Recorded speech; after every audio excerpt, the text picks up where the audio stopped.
정치가 야당을 탄압하고 정치 보복을 사용할 게 너무 뻔합니다. 암덩어리가 되기 전에 깨끗이 도려내야 합니다. 무조건적인 망신 주기, 도덕성 흠집내기, 트집 잡기가 아니라 객관적 자료에 근거한 자질과 비전, 능력 검증에 협조해 주시길 바랍니다.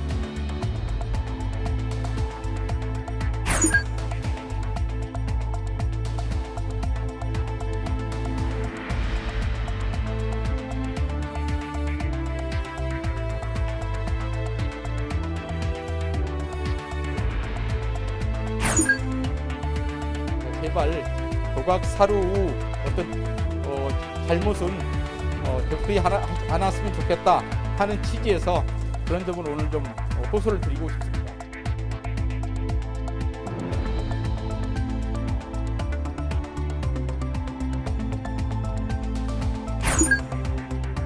오름세가 당초 전망보다 크게 높아질 것으로 예상되는 점과 금융 불균형 위험에도 계속 유의해 나갈 필요성이 있다는 점을 고려하여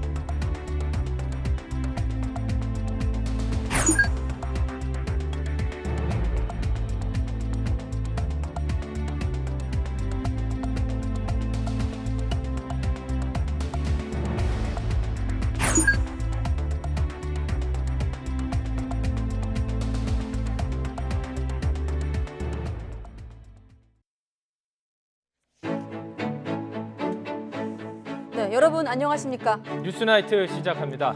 이른바 안철수 홀대론, 또 안철수 패싱으로 인수위 내각 인선 문제를 둘러싸고 갈등이 깊어지면서 공동정부까지 금이 갔다, 합당은 보류다라는 관측이 있었는데 오늘 저녁에 상황이 좀 바뀌었습니다. 윤석열 대통령 당선인과 안철수 인수위원장이 오늘 저녁 전격 회동한 것으로 확인됐습니다. 공동정부는 이제 어떻게 되는 것인지 나이트 포커스에서 자세히 분석을 하겠습니다. 먼저 우선 회동 분위기를 전해드리겠습니다. 네, 윤 당선인과 안 위원장, 또 장제원 당선인 비서실장 이렇게 셋이서 오늘 저녁 7시 반쯤에 서울 강남 한 식당에서 만난 것으로 식사를 함께 한 것으로 확인되고 있습니다. 네, 이 자리에서 세 사람은 새 정부의 성공을 위해서 화합을 약속한 것으로 전해지고 있습니다. 또 국민이 걱정하지 않도록 공동정부로서 한 채 흔들림 없이 손잡고 나가자고 의기투합한 것으로 알려졌습니다. 앞서 안 위원장은 새 정부 내각 인선 과정에서 자신이 추천한 인사가 모두 배제된 점에 불만을 표출하면서 어젯밤 당선인과의 만찬 회의에 불참한 데 이어서 오늘 인수위 공식 업무에도 참석하지 않았습니다. 이를 두고 공동정부 구상과 함께 국민의힘과 국민의당의 합당 논의도 사실상 무산됐다는 관측도 나왔습니다. 네, 의기투합. 자, 추가로 속보들이 좀 더 들어올 것 같은데 뉴스 중간에 전해드리겠습니다. 두 사람이 다시 손을 잡고 공동정부를 어떻게 구상할지 주목됩니다만은 일단 18개 부처 장관 인선은 안철수계 없이 마무리가 됐습니다. 농림축산식품부 장관 후보자로는 정황근 전 농촌진흥청장이, 고용노동부 장관 후보자로서는 이정식 전 노사발전재단 사무총장이 낙점됐습니다. 박성현 기자가 보도합니다. 윤석열 대통령 당선인이 18개 부처 가운데 남은 2개 부처 인선을 공개했습니다. 추천받은 분들과 또 우리나라의 인재풀에서 저희가 잘 찾아서 서로 비교하고 이렇게. 고용노동부 장관 후보자에는 한국노총 등 30여 년 동안 노동계에 몸담은 이정식 전 노사발전재단 사무총장이 이름을 올렸습니다. 윤 당선인은 노동 현장 경험과 전문성을 바탕으로 합리적 노사관계 정립에 밑그림을 그려낼 인물이라고 설명했습니다. 이 후보자는 극단적인 노사관계는 풀기 쉽지 않지만 청년 일자리 문제, 양극화 해소, 노동 사각지대 보호 등에선 공감대를 형성할 수 있다는 생각을 밝혔습니다. 노사 간의 신뢰를 토대로 해가지고 사회적 대화를 정부가 주도하기보다는 이렇게 촉진시키고 조정하고 자율적으로 할 수 있게끔 이렇게 하는 것이 바람직하다고 봅니다. 예. 농림축산식품부 장관 후보자로는 농림부 요직을 두루 거친 정황근 전 농촌진흥청장이 낙점됐습니다. 윤 당선인은 정 후보자가 농업정책 전반을 설계했다며 농업을 미래성장 산업으로 키워낼 적임자라고 소개했습니다. 정 후보자는 규제 일변도가 아닌 농지관리 약속과 함께 환태평양 경제동반자 협정 가입 추진 등에 대한 정부와 농업인의 충분한 상의를 강조했습니다. 적절하게 조화를 이루어야 되고, 그다음에 지금 농업인들이 무조건 반대만 하는 게 아니고 사실은 이제 그런 절차라든가 그 정부와의 충분한 그 대화, 설명 이런 게 부족하다고들 인식을 하고 있거든요. 이로써 새 윤석열 정부의 18개 부처 초대 내각 인선은 모두 마무리됐습니다. 이제 공은 국회에서 열릴 각 후보자의 인사청문회로 넘어갔습니다. YTN 박서경입니다. 이정식 노동부 장관 후보자에 대해 양대 노총은 후보자가 노동계 출신이라는 점에 기대감을 나타냈습니다. 한국노총은 논평에서 이 후보자는 한국노총에서 잔뼈가 굵고 각종 노동 현안에 다양한 지식과 경험을 갖춘 인물이라고 평가하면서 새 정부에서 합리적 조정자로서 역할을 하기를 기대한다고 말했습니다. 민주노총도 입장문에서 하마평에 오르내리던 친자본 성향 인사가 아닌 노동자와 노조에 대한 이해와 경험이 있는 노동계 출신을 노동부 장관에 내정한 점을 주목한다라고 밝혔습니다. 네, 한동훈 법무부 장관 후보자 지명 직후부터 거센 비판을 쏟아냈던 민주당이 한 발 더 나아가 이를 국회에 대한 선전포고라고 규정했습니다. 당 내부에선 낙마의 순이다라는 말까지 거론되고 있을 정도인데요. 국민의힘 역시 인사청문회 방어전에 당력을 집중할 태세여서 긴장감이 고조되고 있습니다. 정유진 기자가 보도합니다. 한동훈 후보자 지명에 대해 대국민 인사테러라고 날을 세웠던 민주당이 공세 수위를 더 높였습니다. 아예 국회에 대한 전쟁 선포로 못 박았습니다. 국정농단의 전조, 암덩어리 등 거친 언사를 쏟아내며 인사청문회 총공세를 예고했습니다. 윤석열의 우병우가 되어 국민과 야당을 탄압하고 정치 보복을 자행할 게 너무 뻔합니다. 암덩어리가 되기 전에 깨끗이 도려내야 합니다. 전선은 다른 장관 후보자에까지 퍼지고 있습니다. 특히 정호영 보건복지부 장관 후보자가 논란의 중심에 섰습니다. 정 후보자의 자녀들이 경북대 의대에 편입하기 전 정 후보자가 고위직으로 있던 경북대 병원에서 봉사활동을 한 것으로 드러났기 때문입니다. 이른바 아빠 찬스를 이용한 스펙 쌓기가 의심되자 민주당은 교육부에 감사까지 요구했습니다. 정호영 복지부 장관 후보자 두 자녀가 공교롭게도 아버지가 근무하던 경북대 의대에서 봉사활동을 하였고 편입까지 성공했다는 것인데요. 지금까지 밝혀진 사실관계만으로도 이해 충돌의 여지가 충분히 있다고 보여집니다. 하지만 국민의힘은 민주당이 새 정부의 발목을 잡으려고 한다며 맞서고 있습니다. 철저히 실력 위주로 진행된 인선을 정치 공세로 몰고 간다는 겁니다. 민주당에도 당부드립니다. 장관 후보자에 대한 무조건적인 망신 주기, 도덕성 흠집내기, 트집 잡기가 아니라 객관적 자료에 근거한 자질과 비전, 능력 검증에 협조해 주시길 바랍니다. 한동훈 후보자에 대한 공격 역시 민주당의 정치적 의도를 깎아내리며 오히려 화살을 그쪽으로 돌렸습니다. 그들이 과거에 법무부를 장악하고 굉장히 잘못된 방식으로 검찰에 압력을 가하고 했던 것, 그들의 과거에 대한 두려움이다, 이렇게 생각합니다. 한 후보자가 수사와 재판 등 전문성을 쌓은 만큼 인사청문회에서 철저히 뒷받침하겠다고 강조했습니다. 밀리지 않겠다는 공언입니다. 이른바 검수완박법을 둘러싼 공방이 이어지는 상황에서 본격적인 청문회 전국까지 시작되면서 여야의 신경전이 갈수록 첨예해지고 있습니다. YTN 정유진입니다. 네, 본격적인 청문회 전국. 정유진 기자 설명 안에도 있었지만 정호영 보건복지부 후보자가 장관 후보자가 아빠 찬스 논란의 중심에 서 있습니다. 후보자가 경북대 병원 고위직이었던 시절 딸과 아들이 의대에 편입해 논란이 있었는데 그 편입학 서류에 포함이 된 봉사활동 이력 역시 말석입니다. 봉사활동 기간이 정 후보자가 근무한 기간과 겹치기 때문입니다. 박희재 기자입니다.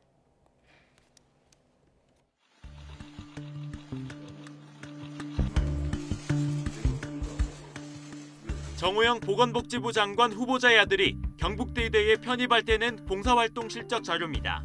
모두 3건인데 장소는 모두 경북대 병원입니다. 시기는 정 후보자가 경북대 병원 부원장으로 있던 때입니다. 아들보다 한 해 먼저 경북대 의대에 편입한 딸도 아들과 같은 날 같은 곳에서 봉사활동을 한 것으로 기재됐습니다. 딸 역시 해당 봉사활동 이력을 편입 서류 전형에 활용했습니다. 편입학 전형의 총점은 800점, 1단계 평가에서 500점이 매겨지는데 이 중 200점이 서류 전형 점수입니다. 봉사활동 실적은 서류 전형 평가 항목 중 하나입니다. 해당 봉사활동을 두고 또 정 후보자의 아빠 찬스 논란이 불거졌지만 정 후보자 측은 물론 경북대병원도 구체적인 해명을 내놓지는 않고 있습니다. 경북대병원은 적법 절차에 따랐을 뿐이라는 입장을 밝히면서도 봉사활동의 근거를 공개해달라는 YTN의 요청에는 응하지 않았습니다. 논란 속에 청문회를 준비하고 있는 정 후보자, 정치권을 중심으로 한 자진 사퇴 요구를 일축하면서 청문회에서 모든 의혹을 소명하겠다는 입장을 재확인했습니다. YTN 박희재입니다. 네, 그리고 검수완박 법안 저지 총력전에 나서고 있는 김호수 검찰총장은 대통령 면담 요청에 이어서 이번엔 국회로 갔습니다. 김 총장은 검찰을 없애려다가 범죄자만 행복한 교각사료의 누를 범할 거라고 주장했고 또 대검 차원에선 검수완박의 부당함을 알리는 대국민 설득에 집중했습니다. 우철희 기자입니다. 검수완박 저지를 위한 여론전에 연일 집중하고 있는 김호수 검찰총장이 대검찰청이 아닌 국회로 출근했습니다. 논란 이후 첫 국회 방문입니다. 검수완박 법안을 담당하는 국회 법제사법위원회 소속 여야 의원들은 물론 본회의 상정 여부를 결정할 국회의장단에게 법안의 부당함을 호소하기 위해서입니다. 김호수 총장은 특히 더불어민주당 소속 박광온 법사위원장과 면담을 앞두고 검찰의 공정성과 중립성 문제를 고치려다 범죄자만 행복해질 수 있다면서 이런 말을 남겼습니다. 검찰을 전부 폐지하는 쪽으로 가는 것 같아서 그 부분에 대해서는 제발 교각사루 어떤 잘못은 되풀이 않았으면 좋겠다 하는 취지에서 그런 점을 오늘 좀 호소를 드리고 싶습니다. 20분간의 면담 뒤 김 총장은 검찰 수사에 문제가 있다면 제도를 개선하면 될 일이라면서 특별법이든 특위든 결정 사항에 따르겠다고 강조했습니다. 그러면서 검수완박 법안에 대한 의견을 직접 밝힐 수 있도록 법사위 출석 기회를 달라고도 요청했습니다. 여러 가지 문제점 그리고 또 법률안이 갖고 있는 어떤 제도적인 여러 가지 그 예산이랄까 이런 점에 대한 부분도 함께 좀 검토해 주십사 말씀. 수장이 전방위 호소에 나섰다면 대검찰청 차원에선 대국민 설득에 주력했습니다. 대검은 출입기자단에 배포한 자료를 통해 미국과 독일, 일본 등에서 검찰의 직접 수사권을 인정한다는 해외 선진국 사례를 제시하기도 했습니다. 전국 검찰청의 주요 부패 사건을 지휘하는 문홍성 반부패부장도 기자실을 찾아 검수완박 법안이 통과되면 대장동과 산업부 블랙리스트, 삼성 웰스토리 등 국민적 의혹이 집중된 사건 수사가 중단되는 황당한 상황이 벌어질 것이라고 지적했습니다. 하지만 지휘부의 노력과 달리 검찰 내부에선 동요가 이어지고 있습니다. 김 총장을 향해 머리 박는 타조라고 맹비난했던 이복현 서울 북부지검 형사 2부장에 이어 김수현 통영지청장도 무기력함에 대한 유일한 저항이라면서 사의를 표명했습니다. 또 다음 주 초에는 대검에서 전국 평검사 대표회의가 열릴 예정인데 검수완박 법안 추진에 대한 일선 검사들의 성토가 쏟아질 전망입니다.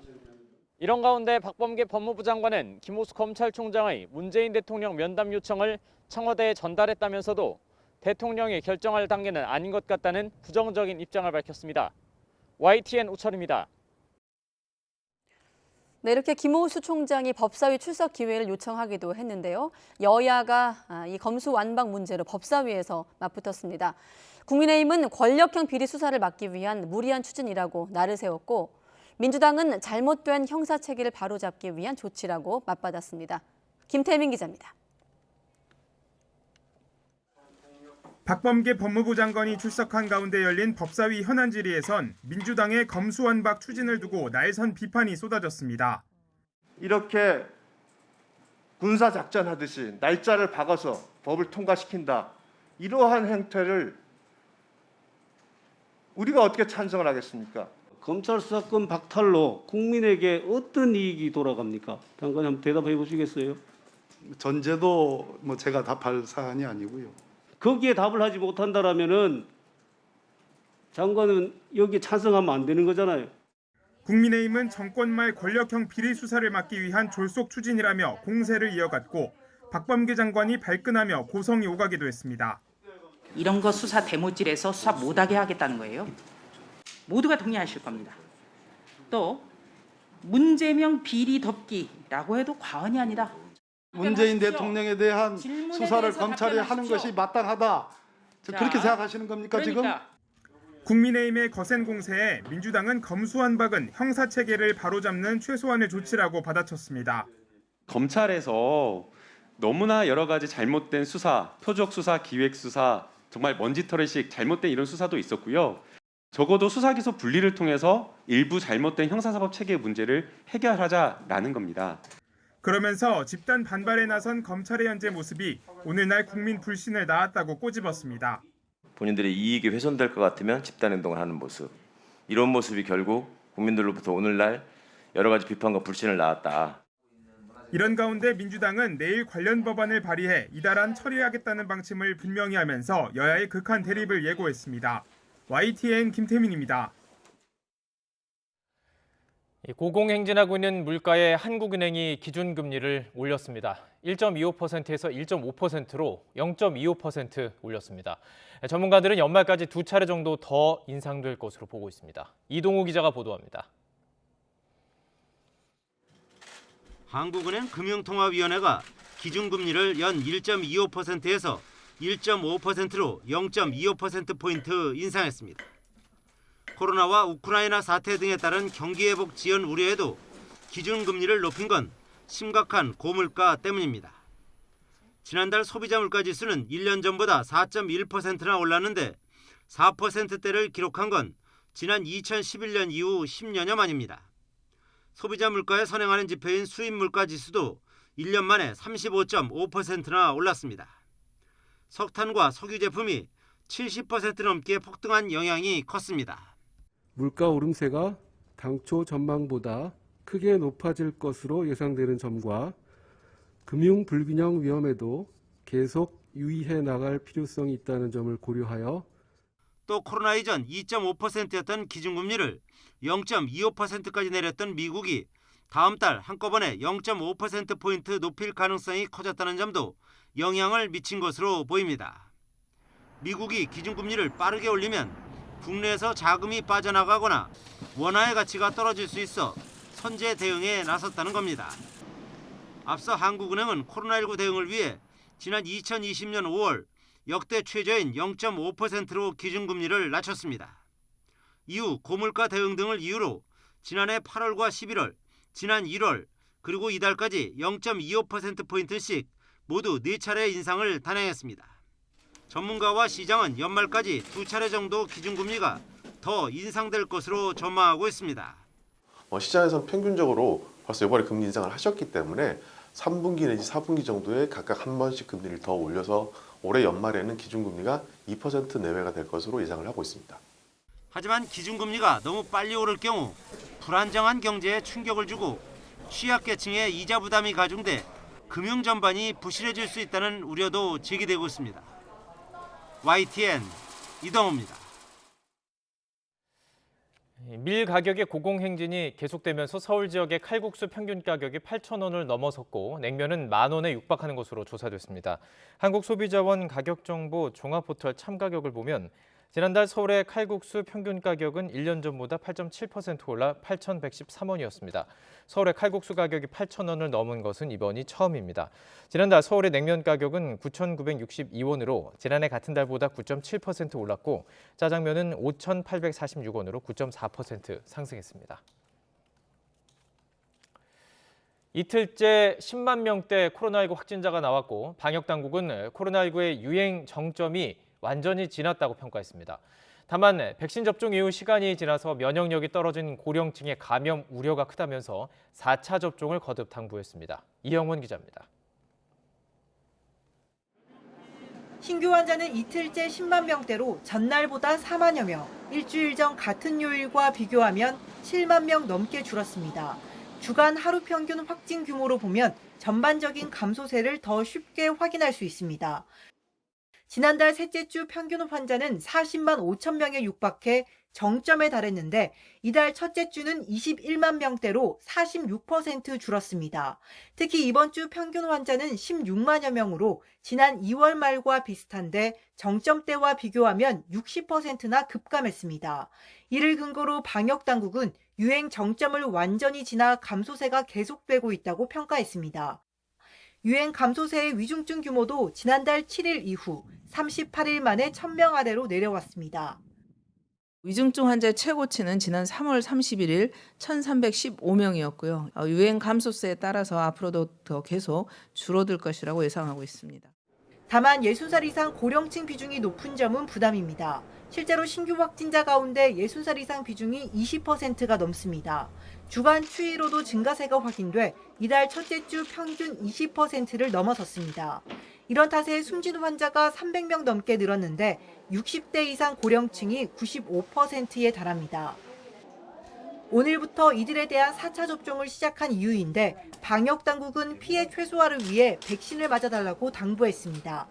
또 3차 접종 후 4개월이 지나가면서 위중증 환자가 증가할 위험이 있습니다. 신종변이, 또 유전자 재조합 변이가 계속 보고되고 있고 재감염 사례도 증가하고 있어 경각심을 유지하는 것이 필요합니다.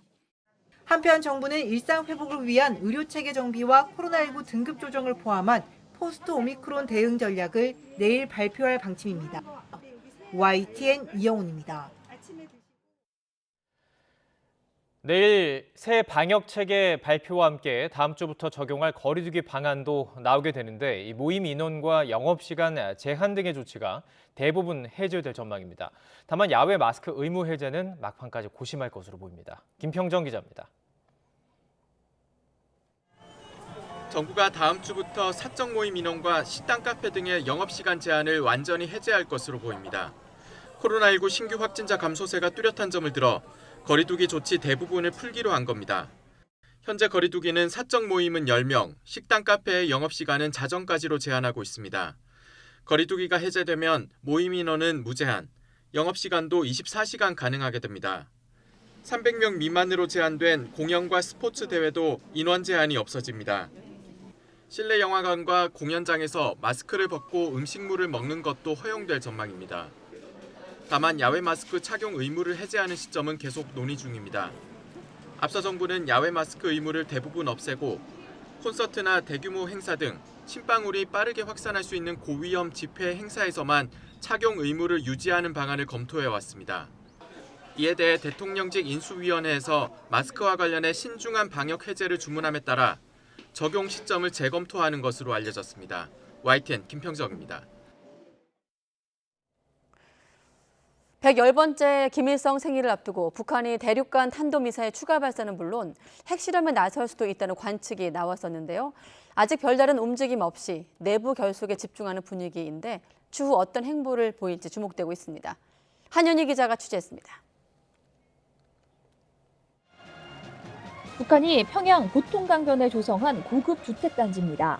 김정은 국무위원장은 직접 준공식을 찾아 집안 곳곳을 살펴보고 우리에게도 낯이 익은 조선중앙TV 간판 아나운서 리춘희와 노동신문 논설위원 등에게 새 집을 선사했습니다. 우리 수령님께서 자신의 저택이 철거된 대신 그뜰 안에 애국자, 공로자들의 행복 넘친 보금자리가 마련된 것을 아시면 만족해 하실 것이라고. 김 위원장은 공식 집권 10년째 되던 날인 지난 11일엔 평양 송화거리 준공식에 참석하기도 했습니다. 김일성 생일, 이른바 태양절 110주년을 앞두고 연일 건설 행보를 이어가고 있는 겁니다. 이와 관련해 통일부 당국자는 건설 분야는 인민대중제일주의나 인민생활 향상을 대표하는 북한의 역점 사업으로 대내적으로 경축 분위기를 조성하는 데 주택건설 준공식이나 입주식을 적극 활용하고 있는 것으로 분석했습니다. 이 밖에도 4월 내내 북한 곳곳에서 예술축전이나 전람회 같은 축하 행사를 이어갔지만 경고가 이어졌던 핵실험이나 대륙간 탄도미사일 발사 등과 관련해서는 이번 주 별다른 추가 움직임을 보이지 않았습니다.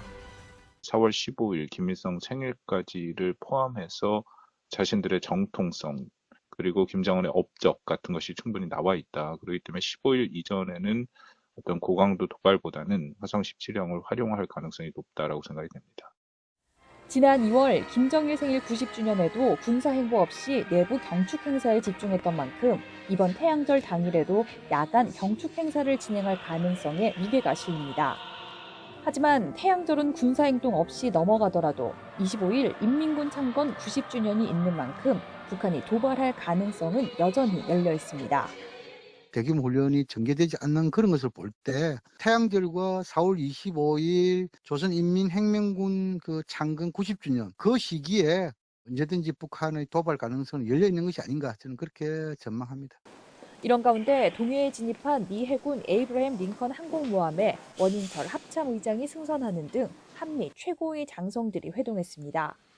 이 자리에서 한반도 전술에 대한 토의도 한 것으로 알려졌지만 별도의 대북 메시지는 내지 않았습니다.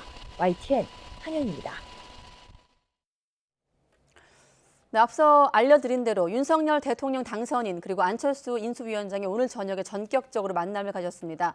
이 자리에서 두 사람은 한치 흔들림 없이 공동정부를 위해 손잡고 나아가자며 뜻을 모은 것으로 전해지고 있는데 만찬 회동은 끝이 났고 안철수 위원장 측에서 브리핑을 했습니다. 어떤 표현들이 나왔을까요? 직접 들어보시죠. 어떤 상황인지 알려드리려고 약간 아니 저희 백업이 아니라 그냥 상황 알려드리고 좀 철수하실 수 있게 도와드리려고요. 그래서 좀 옷도 그냥 이렇게 좀 방언에서 주무시고 그다음에 내일 아침 통이동으로 바로 출근하시고 그렇게 그때 이제 한 말씀 좀 드릴 수 있을 것 같습니다. 아 내일 하신다고요? 네네 오늘은 좀 이렇게 보실 수 이제 없는 상황이 돼서 그렇게 이제 저는 온 이유가 다 같이 이제 철수를 하셔야 되잖아요. 다 같이 이제 밖에서 고생하시지 않게 그리고 확인시켜 드리려고 제가 이제 왔고요. 그래서 오늘은 들어오시지 않고 광화문 근처에서 주무시고 그다음에 통이동으로 내일 아침에 출근하실 예정입니다. 그리고 네, 몇 시에 출근하세요? 뭐 아마 통상적으로 출근하신 것처럼 출근하실 것 같은데요. 그리고 오늘 뭐 아까 두 분이서 말씀 나누신 거는 아까 장제원 비서실장이 보내신 문자 그대로라고 이제 생각해 주시면 될 것 같습니다. 합의가 됐다고 보면 되는 건가요? 뭐 합의를 할 게 아니고 이렇게 앞으로 한 팀으로서 다 같이 이제 같이 함께 하시는 그런 이렇게 말씀을 나누신 것 같아요. 네, 그래서 너무 여기서 고생하시는 것 같아서 제가 빨리 이 사실을 좀 와서 전달을 해드려야 다 같이 이제 좀 집에 가실 수 있을 것 같아서 그렇게 제가 왔습니다. 첫 일정이 뭐예요? 출근하시는 거죠. 예. 출근하시고 예, 일단 통상적으로 항상 이제 출근하셔서 이제 챙기시는 것처럼 원래 회의 챙기시고 하시는 게 있잖아요. 뭐 어떤 내일은 뭐 그런 것들은 이제 좀 정해지면은 그러니까 내일 일단 출근하셔서 상황 다시 보시고 그렇게 정상적으로 업무 복귀하실 것 같습니다. 뭐 9시 공개 회의로 예정되어 있는 건가요? 내일 공개 회의가 예정돼 있었나요? 그 회의 같은 경우들은 저희가 파악해서 다시 말씀드리도록 하겠습니다. 분위기가 좀 화기애애했다고 전해졌는데.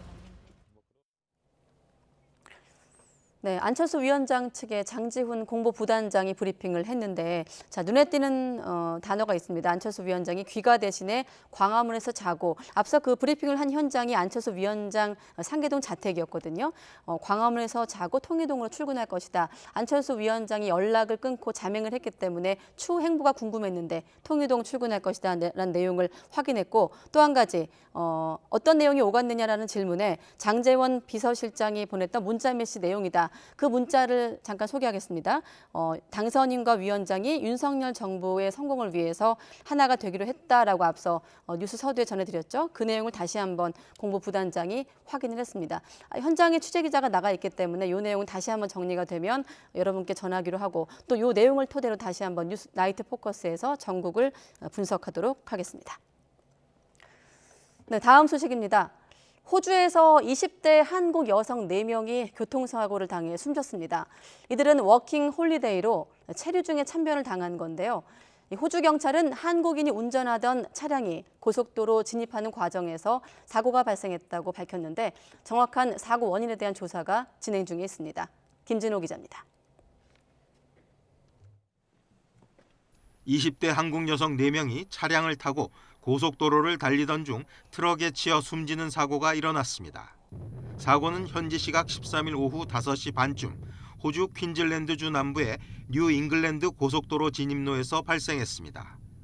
호주 언론들은 고속도로를 달리던 대형 트럭이 도로에 진입하는 SUV 차량의 운전석 쪽 측면을 받은 뒤 150m를 더 이동한 후에야 멈췄다고 보도했습니다. 운전자를 포함해 SUV 차량에 타고 있던 한국인 여성 4명은 현장에서 숨졌습니다. Driver not giving way to a semi-trailer and they were hit side on and tragically lost their lives at the scene despite the best efforts of paramedics to save the life of at least one person.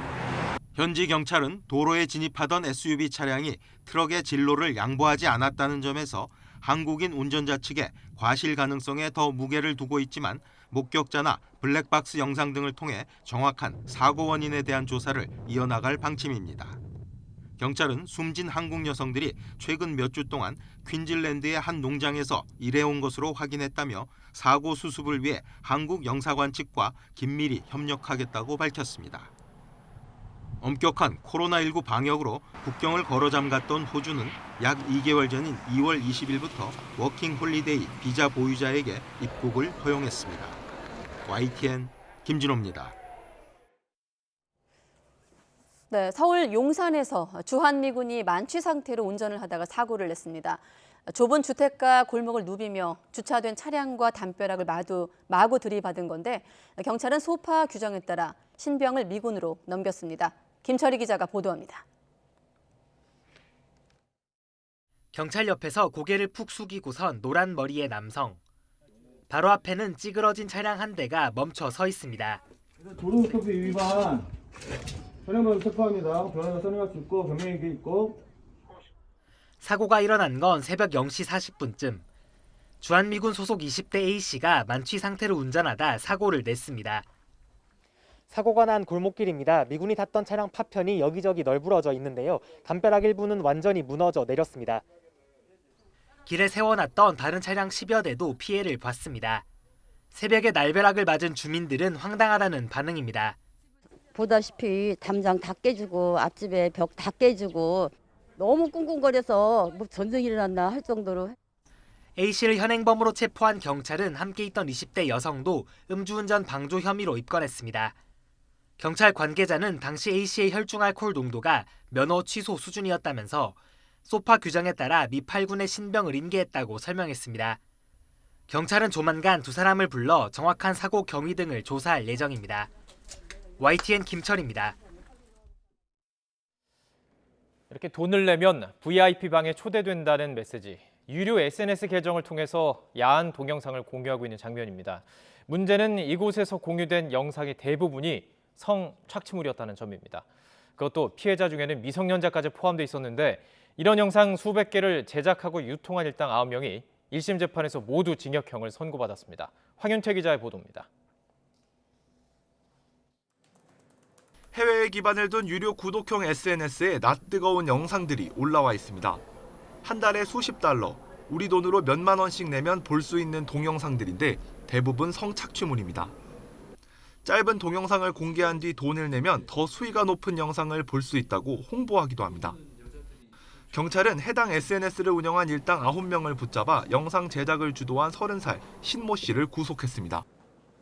신 씨 집에서는 직접 제작 유포한 음란물 250여 개가 발견됐는데 미성년자가 등장하는 영상도 다수 포함돼 있었습니다. 일당 9명은 모두 재판에 넘겨졌고 1심에서 징역형을 선고받았습니다. 범행을 주도한 신 씨는 징역 3년의 실형, 직접 영상에 출연하거나 제작 판매에 참여한 일당 8명은 징역형의 집행유예가 선고됐습니다. 성착취물을 통해 벌어들인 돈 4억 5천여만 원에 대해서는 추징명령이 내려졌습니다. 재판부는 성착취물 제작 유포 행위가 건전한 성문화 정착을 방해하고 왜곡된 성적 욕구를 조장한다고 지적했습니다. 특히 청소년이 이익 추구의 대상이 된 점은 비판받을 소지가 크다고도 질책했습니다. 텔레그램 N번방 사건 이후 경각심이 높아졌지만 여전히 온라인에서는 청소년 성착취물이 은밀하게 유통되고 있습니다. 10대들은 돈을 믿기로 한 유혹에 취약하다는 점을 악용하는 겁니다. 나이가 어리면 좀 더 속된 말로 잘 팔린다 그런 식으로 생각을 하는 경우가 많죠. 지난해 9월부터 아동 청소년 대상 디지털 성범죄를 수사할 때 신분을 속이는 위장 수사도 가능해졌지만 더 과감한 수사가 필요하다는 목소리도 나옵니다. 구매자가 아닌 판매자로 위장해 성착취물을 사려는 사람들까지 적극적으로 찾아 처벌해야 한다는 겁니다. 가장 중요한 건 감시 체계라고 생각을 해요. 시성을 바꾸면은 그 판매 아동한테 막 얘기하는 사람들이 많을 거 아니에요. 그러면 경찰이 이 증거물을 다 갖고 있잖아요. 그렇게 다. 박사방 조주빈을 비롯한 N번방 사건의 충격에도 끊이지 않는 성착취물 제작 유통 범죄. 더 교묘하고 은밀하게 청소년에게 접근하는 유혹의 손길을 원천적으로 차단할 대책이 시급해 보입니다. YTN 황윤태입니다. 청송사과라고 쓰여있는 이 사과 박스들, 사실은 원산지를 알 수 없는 저가의 사과였습니다.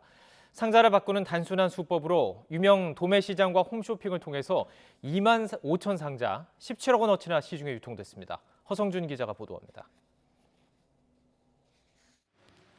경북 안동의 한 창고에 청송사과라고 적힌 종이 상자가 여기저기 쌓여 있습니다. 냉장실 안에는 원산지 표시가 없는 사과가 플라스틱 박스에 통째로 담겨 있습니다. 업자는 청송에서 구입한 사과라고 발뺌하지만 결국 매입 자료를 내놓지 못했습니다.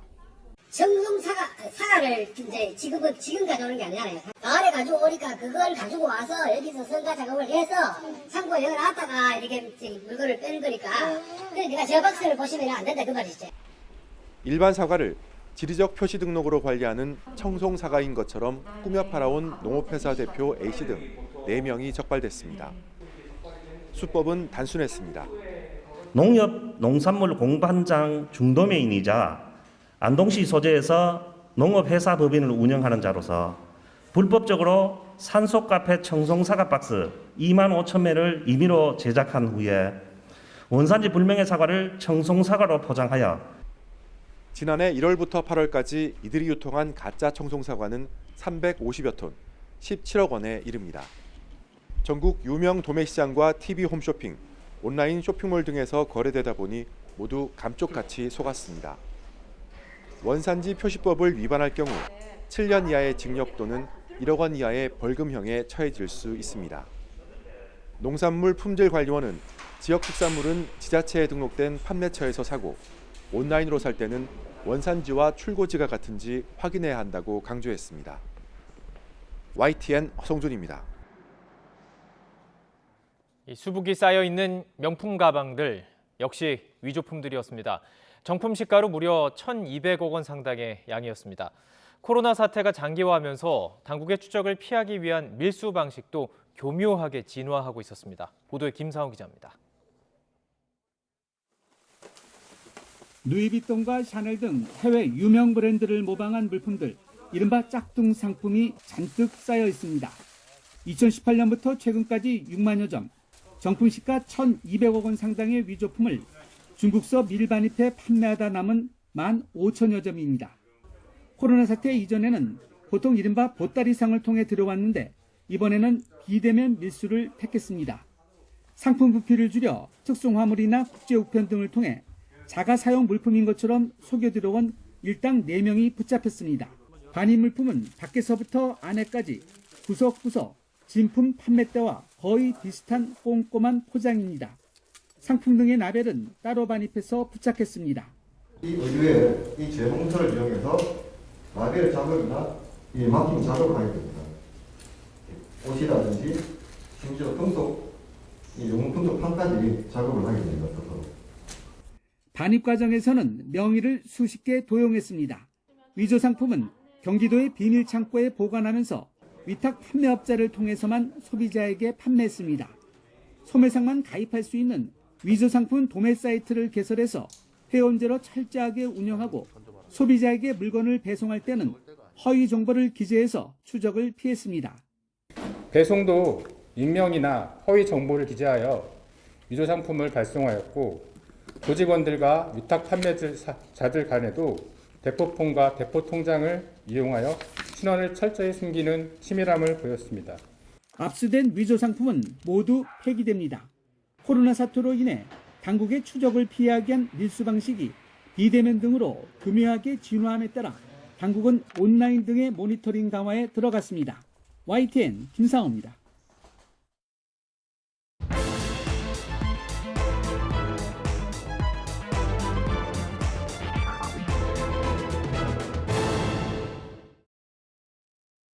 함께 정권을 교체하고 함께 정권을 인수하며 함께 정권을 준비하고 함께 정부를 구성하여 정권 교체의 힘으로 정치 교체, 시대 교체가 될 수 있도록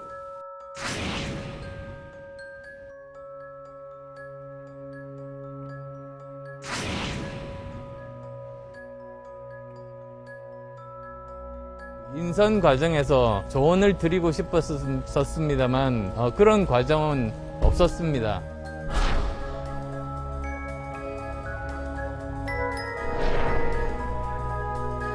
다만 하나 믿었던 건 인수위 구성할 때 3분의 1 몫이었잖아요. 뭐 8명인가가. 분위기가 뭐가 중요하냐. 말이 중요하다는 얘기 했었죠. 윤 당선인이. DJP 때 그 정도 쳐줬어요. 예? 입각을. 예? 이제 그런가 했더니 완전히 지금 거의 팽당한 모습 아니에요. 어느 특정 그 인사를 배제하거나 한 사실은 없습니다. 본인이 속으로는 어떻게 생각하시는지 그거는 제가 알 수 없습니다만은 우리 기자분들 얘기하시는 게 저는 좀 이해가 안 되는 측면이 있습니다. 우선은 공동정부라는 거는 함께 훌륭한 사람들을 찾아서 임무를 맡기는 것이지 뭐 누구 사람이라는 게 따로 있는 게 아닙니다.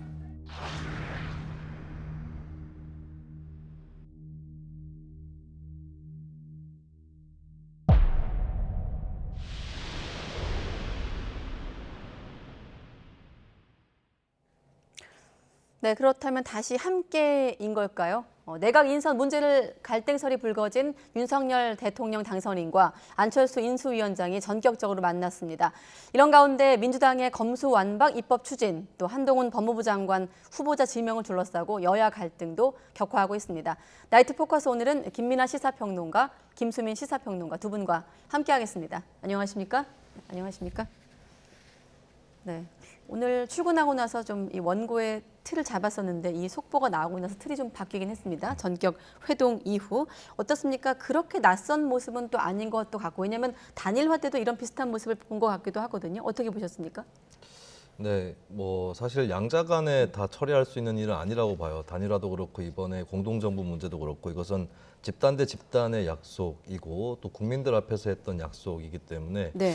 좀 정치가 너무 지나치게 특정 리더들에게 좀 무게가 실려서 갈등이 빚어질 때도 인물별, 리더별 갈등, 그리고 봉합될 때도 좀 사람 대 사람으로 1대1 관계에서 너무 많은 것들이 좌우되는 것은 아닌가 그런 생각이 듭니다. 네. 오늘 계속해서 거의 하루 종일 양쪽 간의 파열음, 또 균열 이런 것들이 좀 심해 보였는데 전격 회동으로 봉합되는 모습을 보이긴 했습니다만 구체적으로 어떤 얘기가 오고 갔고 또 어떤 방법으로 봉합을 할 것인지 이런 것들은 현재 이 시각에서 좀 알 수 없는 그런 상황인 것이고 네. 앞으로도 저는 좀 알기 어려울 수도 있다고 봅니다. 지금 내각을 짜는 과정에서 이미 인선은 다 끝났기 때문에 여기서 뭘 되돌려가지고 만회를 한다거나 이런 것들은 불가능해진 상황이거든요.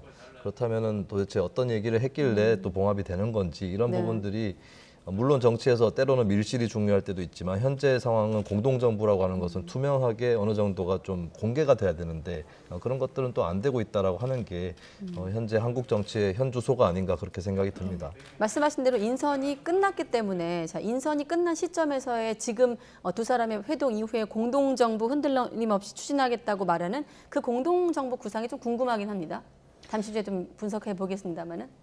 그렇죠. 근데 말이 이제 공동정부인데 실제로 그 공동정부라는 게 어떤 정해진 틀이 있거나 뭐 이런 건 아니거든요. 어떻게 양대 세력 그리고 윤석열 당선인과 안철수 인수위원장이 정부를 이제 공동으로 구성해 나가는 과정을 어떻게 국민들에게 보여줄 것인가의 문제인 것이죠. 네. 근데 지금 쭉 말씀하셨듯이 1차적으로 어쨌든 내각의 이제 국무위원 후보자들을 가지고 이제 인선을 배분하는 과정에서는 어쨌든 안철수 위원장 측에 배려가 안 됐다. 이제 이런 평가가 대부분인 거고 안철수 위원장도 여기에 동의를 하기 때문에 이제 문제가 불거진 건데 오늘 회동에서 뭐 이 지금까지의 맥락과는 확연히 다른 어떤 제안이라든가 무슨 뭐 해명이라든가 논의 이런 것들이 이루어지기는 어려웠을 거라고 저는 생각을 합니다. 오늘 대략적인 이제 윤석열 당선인하고 한덕수 국무총리 후보자하고 한 얘기 중에 약간의 단서 같은 것들이 있는데요. 네. 윤석열 당선인은 앞서도 보셨듯이 공동정부라는 게 뭐 이렇게 사람을 그냥 나누는 게 아니고 공통으로 사람을 추천해가는 과정이 공동정부이다라고 이제 얘기한 거 아니겠습니까? 네.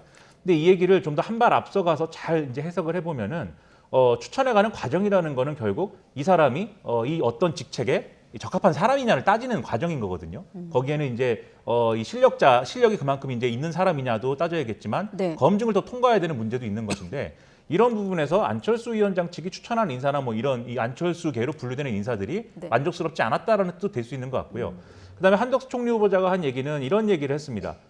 지금 이제 이 내각 즉 국무위원 후보자만 이렇게 여러모로 이제 인선의 어떤 핵심인 게 아니라 이런 청문회 자리에 가지 않는 여러 자리들도 사실은 공동정부라는 틀 안에서 배분할 수 있는 그런 자리 아니겠느냐라는 네. 취지로 얘기를 했는데 결국은 청문회를 이제 통과할 수 없는 그런 어떤 걱정이 있는 논란이 될 수 있는 그런 요인들을 안고 있는 인사들을 다른 방향에서라도 배려하겠다 이런 뜻으로 보이거든요. 문제는 네. 이제 이런 정도의 메시지를 안철수 위원장이 수용하고 이제 지금 이제 인수위에서 철수할 것인가 말 것인가를 이제 좀 고민하는 상황에서 이런 메시지 정도로 신뢰를 다시 이제 회복시킬 것이냐의 문제인데 안철수 위원장 입장에서도 지금 이제 이렇게 좀 봉합하는 거 외에는 뾰족한 수가 없어 보여요, 결국은. 그래서 안철수 위원장이 이 철수를 하려다가 뭐 포기한 것이다라고 볼 수도 있겠지만 철수하는 것으로부터 철수했다라고도 볼 수가 있는 상황인 것 같습니다.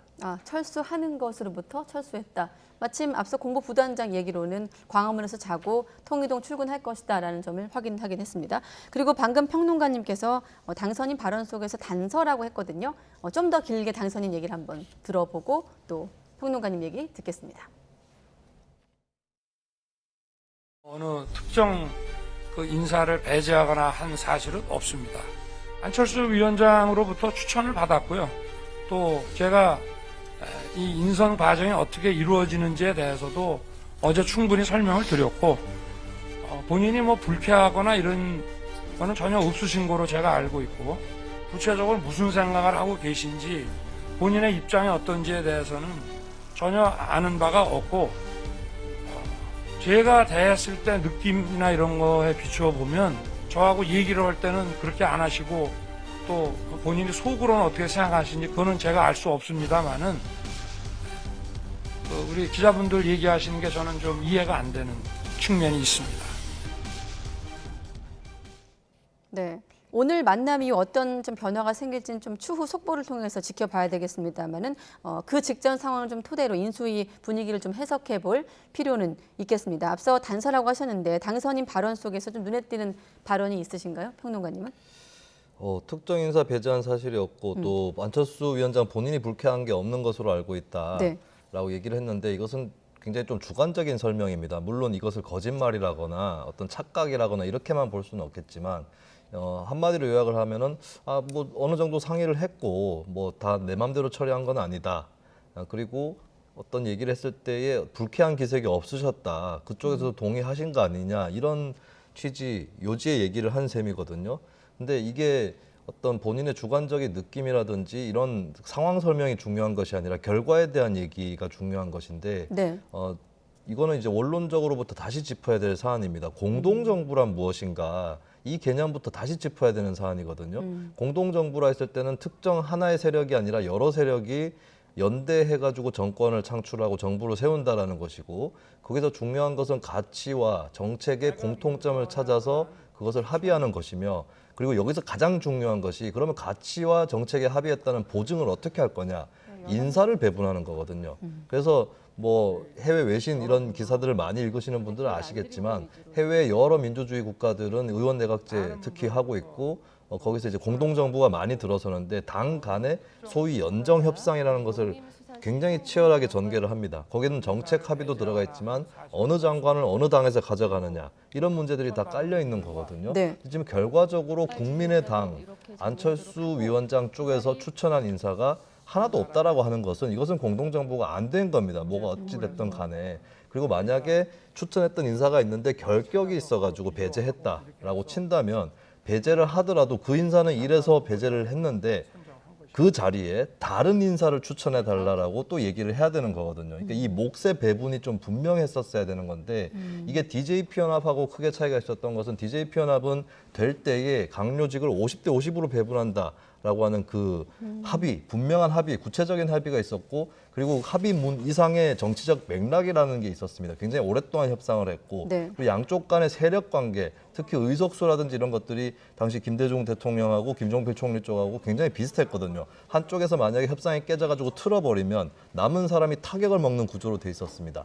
근데 이번에 윤석열, 안철수 양쪽 간의 단일화부터 복귀를 해보자면 일종의 이제 세력 관계나 이런 부분들은 크게 차이가 나 있었고 그리고 합의문을 만들었는데 대선 막판에 단일화 되느냐 마느냐 이것 자체가 안개 속인 상황에서 급하게 만들었습니다. 그리고 합의문 내용도 굉장히 추상적이에요.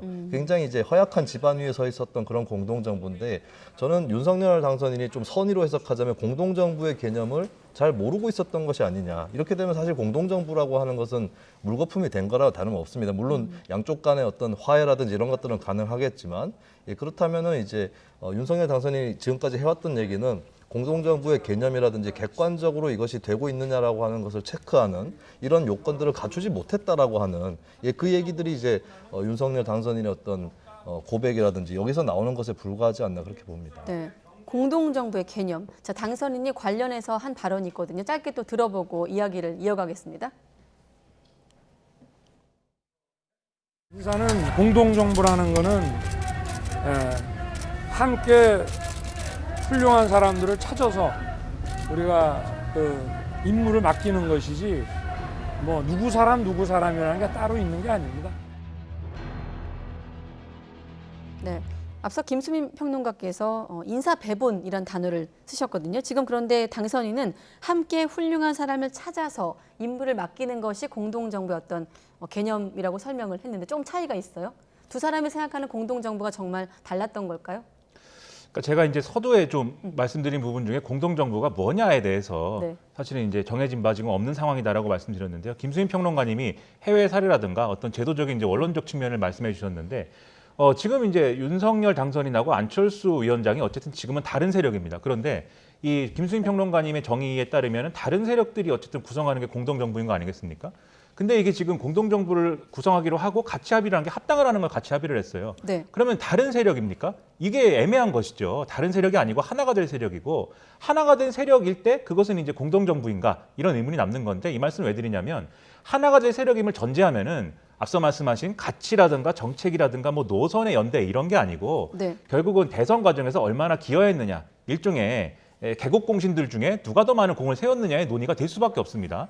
그렇게 된다고 하면은 이 인사의 배분이라는 것도 세력 간의 어떤 이 철학의 어떤 결합을 인선의 배분으로 이렇게 나타낸다기보다는 결국 이제 일종의 우리가 흔히 얘기하는 이 공신들에게 나눠먹기 같은 그런 얘기가 될 수밖에 없는 것이고 그 연장선에서 지금 발생하고 있는 갈등이 있거든요. 예를 들면은 윤석열 당선인 측의 이른바 뭐 국민의힘 내에 있는 사람들이 네. 이제 직간접적으로 하고 있는 얘기들이 있지 않습니까?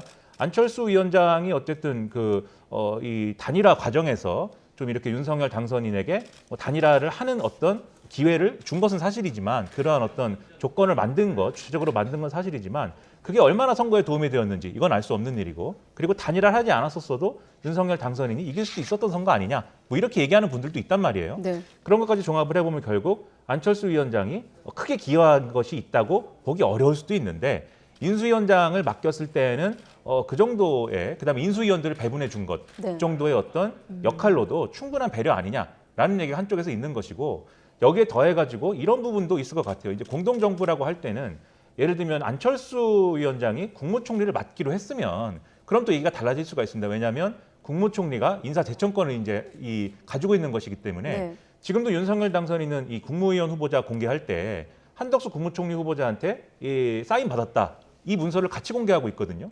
만약에 안철수 위원장이 국무총리를 했으면은 그러한 권한은 안철수 국무총리 후보자가 가졌겠죠. 근데 지금은 그런 것이 아니고 국무총리 후보자를 하지 않고 인수위원장을 하고 있습니다. 인수위원장의 역할은 정권을 잘 인수받을 수 있도록 하는 것이고 앞으로의 정권이 가야 될 길들에 대해서 보여주는 것이 역할인 것이지 인사에 구체적으로 관여하거나 인사의 구체적 내용을 중간에 전달받거나 보고받을 수 있는 보고받아야만 하는 그런 자리인 건 또 아닌 거거든요. 그러니까 윤석열 당선인과 그 주변 입장에서는 여러 가지로 할 말들이 있는 거예요. 지금 그런 상황이기 때문에 공동정부라는 건 사실 두 사람이 뭔가 함께한다. 라는 어떤 이미지 외의 것은 맥락이 없는 상황에서 발생할 수밖에 없는 필연적인 어떤 문제였던 것인데, 그러다 보니까 안철수 위원장도 앞서 말씀드렸듯이 공동정부를 하기로 했기 때문에 이렇게 해야만 한다라고 얘기할 수 있는 명분이 지금 없는 거죠. 그러니까 철수하는 것으로부터 철수했습니다. 네. 또 안철수 위원장 시각에서 보면 또 공동정부를 가기 위한 그 구상을 위한 또 발판이 인수위원장 자리를 맡은 것일 수도 있기 때문에 고해석은 또 차이가 있을 수 있을 것 같고, 자, 한덕수 총리 후보자도 한마디 얹었습니다. 공동 운영이란 원칙만 고수하기는 어려울 때가 있다라는 또 말을 했어요. 어떻게 들리셨습니까? 이거 굉장히 황당한 말입니다. 왜냐하면 한덕수 총리 후보자의 존재가 어떤 존재냐, 대선을 통해서 대통령 당선인이 생겨나고 난 다음에 그 당선인이 지명을 하신 분이 한덕수 후보자예요. 그리고 한덕수 후보자에 대해서 무슨 국회라든지 혹은 하다못해 당이라든지 이쪽에서 추천권을 행사한 바가 없습니다. 그냥 네. 대통령의 임명에 전적으로 의존해서 그렇게 해서 총리 후보자가 되신 분입니다. 그리고 유념하셔야 될 것은 잘 아시고 계시겠지만 국회에서 임명 동의권을 갖고 있죠. 결국에 국무총리의 존재라고 하는 것은 아무리 관료 출신이라고 할지라도 정치권, 국회 이쪽하고 불가분의 관계다라고 하는 것입니다. 근데 그렇다면 한덕수 후보자가 오늘의 이 후보자가 어떻게 있는 것이냐? 지난 대선의 결과 아니겠습니까? 그리고 그 대선 전에 사실 안철수 후보의 사퇴가 윤석열 당선인의 득표 그리고 당선에 어느 정도로 기여했는지에 대해서 의견이 분분합니다만 어쨌든 간에 그 대선에서 정지 작업을 통해서 안철수 후보가 사퇴를 했고 공동정부라는 합의를 세웠단 말이죠. 근데 그것에 대해서 이미 정치인들 간에 사실 행정보다 정치가 우위에 있습니다. 정치가 방향을 결정을 하고 나면 그 네. 하위에서 행정이 결정을 하는 거거든요. 총리의 입장이라는 것도 대선 결과에 복속되는 것입니다. 그렇다면 총리 후보자 입장에서 그 공동정부라는 게 상황에 따라서 안 지킬 수도 있다 이렇게 얘기를 할 수는 없다는 것이죠. 그런 입장은 윤석열 당선인이 그런 얘기를 해도 부적절한 것입니다. 그러니까 안철수 후보자라든지 인수위원장이라든지 국민의당이라든지 이쪽에 대해서 어느 정도의 대우를 해줘야 되느냐, 이 문제는 어떤 정치적인 지지 여부라든지 호불호 이런 것들도 초과하는 네. 국민들 앞에서 약속이었던 문제인 거죠. 그렇다면 이제 여기에 대해서는 한덕수 후보자가 좀 다르게 얘기를 하거나 아니면 차라리 말을 아끼는 것이 나은 것이다. 본인이 그걸 더 추월해가지고 얘기할 수 있는 사안은 아니었다라고 하는 것이고, 다시 말씀드리지만 약속 파기는 윤석열 당선인이 얘기를 하더라도 그게 명분이 될 수는 없다. 이 말씀을 다시 드립니다. 네. 자, 그리고 유인태 전 의원 발언도 화제가 됐는데, 물론 이제 회동 이전에 나왔기 때문에 이 말의 무게가 조금은 달라졌습니다만 안 위원장이 팽당했다 이런 주장을 했거든요. 좀 더 들어보시죠. 다만 하나 믿었던 건 인수위 구성할 때 3분의 1 몫이었잖아요. 8명인가가. 그래서 대충 뭐 문서 쓸 거 없이 나만 믿으라고 그랬잖아요. 종이가 뭐가 중요하냐, 예. 말이 중요하다 이런 얘기 했었죠, 윤 당선인이. 대충 뭐 한 몫을 한 3분의 1 쳐주나 보다. 그게 DJP 때 그 정도 쳐줬어요. 그러니까 그걸 예. 이제 경제 쪽은 다 JP한테 그랬었죠. 자민련 쪽에 줬었잖아요. 그런가 했더니 뭐 그냥 완전히 지금 거의 팽당한 모습 아니에요. 지금까지 조박께서. 팽당한 거라고 보세요. 아니 그렇잖아요. 하나도 안 했잖아요. 합당을 해봤자 가서 뭘 할까 싶어요. 안철수 그래서 대표의 안 입장이 됐어요. 굉장히 지금 딱해요. 네, 팽당했다는 얘기를 듣고 나서 다시 얘기를 하려니 좀 머쓱하긴 합니다만 아무튼 회동 관련 속보를 다시 한번 현장을 연결해서 알아보겠습니다. 자, 새 정부 내각 인선을 둘러싸고 갈등이 깊어진 대통령 당선인과 안철수 인수위원장이 오늘 전격 회동을 가졌습니다. 2시간 정도 만찬 회동을 했는데 두 사람은 공동정부라는 목표에 한치의 흔들림도 없이 손잡고 가자고 이야기 나눈 것으로 전해지고 있습니다. 안 위원장 자택 앞에 취재기자 나가 있습니다. 박기환 기자. 네, 서울 상계동에 있는 안철수 위원장 자택 앞입니다. 네, 오후 기자회견까지만 해도 두 사람의 파열음, 균열이 커지면서 안 위원장 거취 문제까지 거론됐던 상황인데 상황이 바뀌었습니다. 네, 그렇습니다. 갈등이 최고조로 치닫던 윤석열 대통령 당선인과 안철수 위원장이 오늘 저녁 전격 회동을 가졌습니다. 저녁 7시 반쯤부터 서울 강남 모처에서 저녁 식사를 겸해서 만난 건데요. 이 자리에는 장제원 인수위 비서실장도 동행했습니다. 오늘 저녁 6시 50분쯤 윤 당선인과 장 비서실장은 인수위를 빠져나갔는데요. 이후 만남 자리로 이동한 것으로 보입니다. 세 사람의 회동은 조금 전 끝났는데요. 장 비서실장은 YTN 취재진에 두 사람이 이 자리에서 윤석열 정부의 성공을 위해 하나가 되기로 했다고 설명했습니다. 또 현장에는 웃음이 가득할 정도로 분위기가 좋았고 국민이 걱정하지 않도록 공동정부 목표에 흔들림 없이 손잡고 가자는 이야기도 나왔다고 말했습니다. 안 위원장 측 관계자도 자택 앞에서 취재진과 만나 장 비서실장이 말한 것과 같이 한 팀으로 다 같이 가자는 분위기였다고 전해 들었다며 안 위원장은 내일 인수위로 정상 출근하고 출근길에 관련 입장을 설명할 것이라고 말했습니다. 앞서 두 사람의 회동 전에는 장 비서실장과 안 위원장 측 김도식 인수위원이 별도로 만남을 갖고 사전 조율을 한 것으로 확인됐습니다. 앞서 오늘 오후까지만 해도 내각 인선과 관련해 두 사람의 갈등 분위기는 고조됐는데요. 안 위원장이 어젯밤 윤 당선인과 예정됐던 분과별 보고와 만찬에 불참한 데 이어 오늘도 오전 일정을 취소했고 오후 2시에 잡혀있던 코로나 특위 회의도 불참했기 때문입니다. 실제로 1, 2차 인선에 이어 마지막으로 발표한 추가 인선에도 안철수계는 역시 포함되지 않았습니다. 이 때문에 내각 인선을 둘러싼 갈등에 강한 불만을 표시한 것이란 해석이 나왔습니다. 하지만 이에 대해 당선인은 아무 문제가 없었다며 이해가 안 된다고 언급하기도 하면서 사실상 두 사람의 간극이 좁혀지기 어려울 것이란 예상도 나왔는데요. 전격 회동이 이루어지면서 갈등이 해소된 것으로 보입니다. 하지만 여전히 인선 문제가 완전히 풀린 것은 아니고 앞서 안 위원장의 최측근인 이태규 의원이 인수위원직까지 사퇴하고 연락을 끊을 정도로 국민의당 측 인사들의 불만이 큰 상황이라서 갈등이 언제든 다시 불거질 수 있는 상황입니다. 지금까지 서울 상계동에서 YTN 박견입니다. 네. 조금 말미에 국민의당 인사들 불만이 커서 갈등 불거질 여지가 여전하다. 다시 유인태 전 사무총장 얘기와 좀 맞물려서 보면 팽당했다라는 말과 함께 합당을 해봤자 뭘 할까 싶어 딱하다 이런 표현이 있었거든요. 합당이 좀 보류될 것이다라는 전망이 있었는데 이번 회동 이후에 합당 분위기도 좀 달라질까요? 어떻게 보십니까? 일단 뭐 오늘 나온 여러 가지 보도를 보면 국민의당에서 상당히 이제 반발이 컸다. 그러니까는 국민의당의 당직자들이 뭐 다 이제 뭐 명예퇴직을 요구하고 있다. 뭐. 네. 그리고 여기에 대해서 그런 명예퇴직이라는 게 뭐 말이 명예퇴직이지 그럼 퇴직금을 어떻게 할 것이며 뭐 이런 문제들이 다 엮여가지고 논란이 되지 않습니까? 그 문제에 대해서 또 이준석 대표가 또 일부 내용을 이제 공개한 바도 있고 해서 혼란스러운데 네. 중요한 건 어쨌든 신뢰관계가 어떻게 형성되느냐가 중요한 거거든요. 이 양쪽 세력이 뭔가 합의를 할 때 그리고 한쪽은 크고 한쪽은 작은 세력이라고 하면은 더더욱이 신뢰관계가 중요한데 신뢰관계라는 게 또 보면은 이게 서로 얘기를 하고 밥을 먹을 때는 그럴싸한 어떤 분위기가 형성이 되고 지금 장제원 비서실장이 얘기한 것처럼 웃음이 가득한 자리일 수 있습니다. 근데 돌아서서 생각해보면 기분 나쁘고 뭐 이런 것들이 항상 문제거든요. 예를 네. 들어서 이태규 의원이 인수위원회에서 사퇴를 하지 않았습니까? 그러면서 나는 내각에 참여할 의사가 없다라고 얘기했는데 네. 대부분의 언론의 해석은 행안부 장관을 지망을 했는데 그것이 충족되지 않아서라고들 해석을 했습니다. 네. 근데 윤석열 당선인 입장에서 보면은 여기도 나름대로 자기 논리가 있어요. 이 여러 차례 얘기했습니다만 선거 앞두고 법무부 장관이랑 행안부 장관은 정치인 출신을 임명을 해가지고 논란을 만들 일 없다. 그 정치인 출신은 임명하고 싶지 않다라는 게 대중적으로 알려진 이제 이유거든요. 이것은 안철수 위원장 입장에서도 아 그러냐라고 납득할 수 있는 부분일 수 있습니다. 그런데 실제 뚜껑을 열어봤는데 행안부 장관 후보자는 이 윤석열 당선인하고 고등학교하고 대학을 같이 나온 측근이라고 하고 같이 캠프 일도 하고 법무부 장관 후보자는 그 유명한 이 한동훈 검사였던 거잖아요. 네. 그럼 안철수 후보자 입장에서는 안철수 위원장 입장에서는 처음에 이제 이 인선이나 뭐 검증 내용이나 이런 것들을 얘기할 때는 그럴 수 있겠다 싶었던 것들이 뒤돌아서 생각해 보니까 이거 신뢰가 무너지는 거거든요. 윤석열 당선인이 이 정치인 출신을 쓰고 싶지 않아서가 아니라 그걸 통해서 법무부와 이 행안부의 어떤 중립성, 정치적인 어떤 중립성을 기하기 위해서가 아니라 결국 이걸 놓지 않고 싶어서였구나.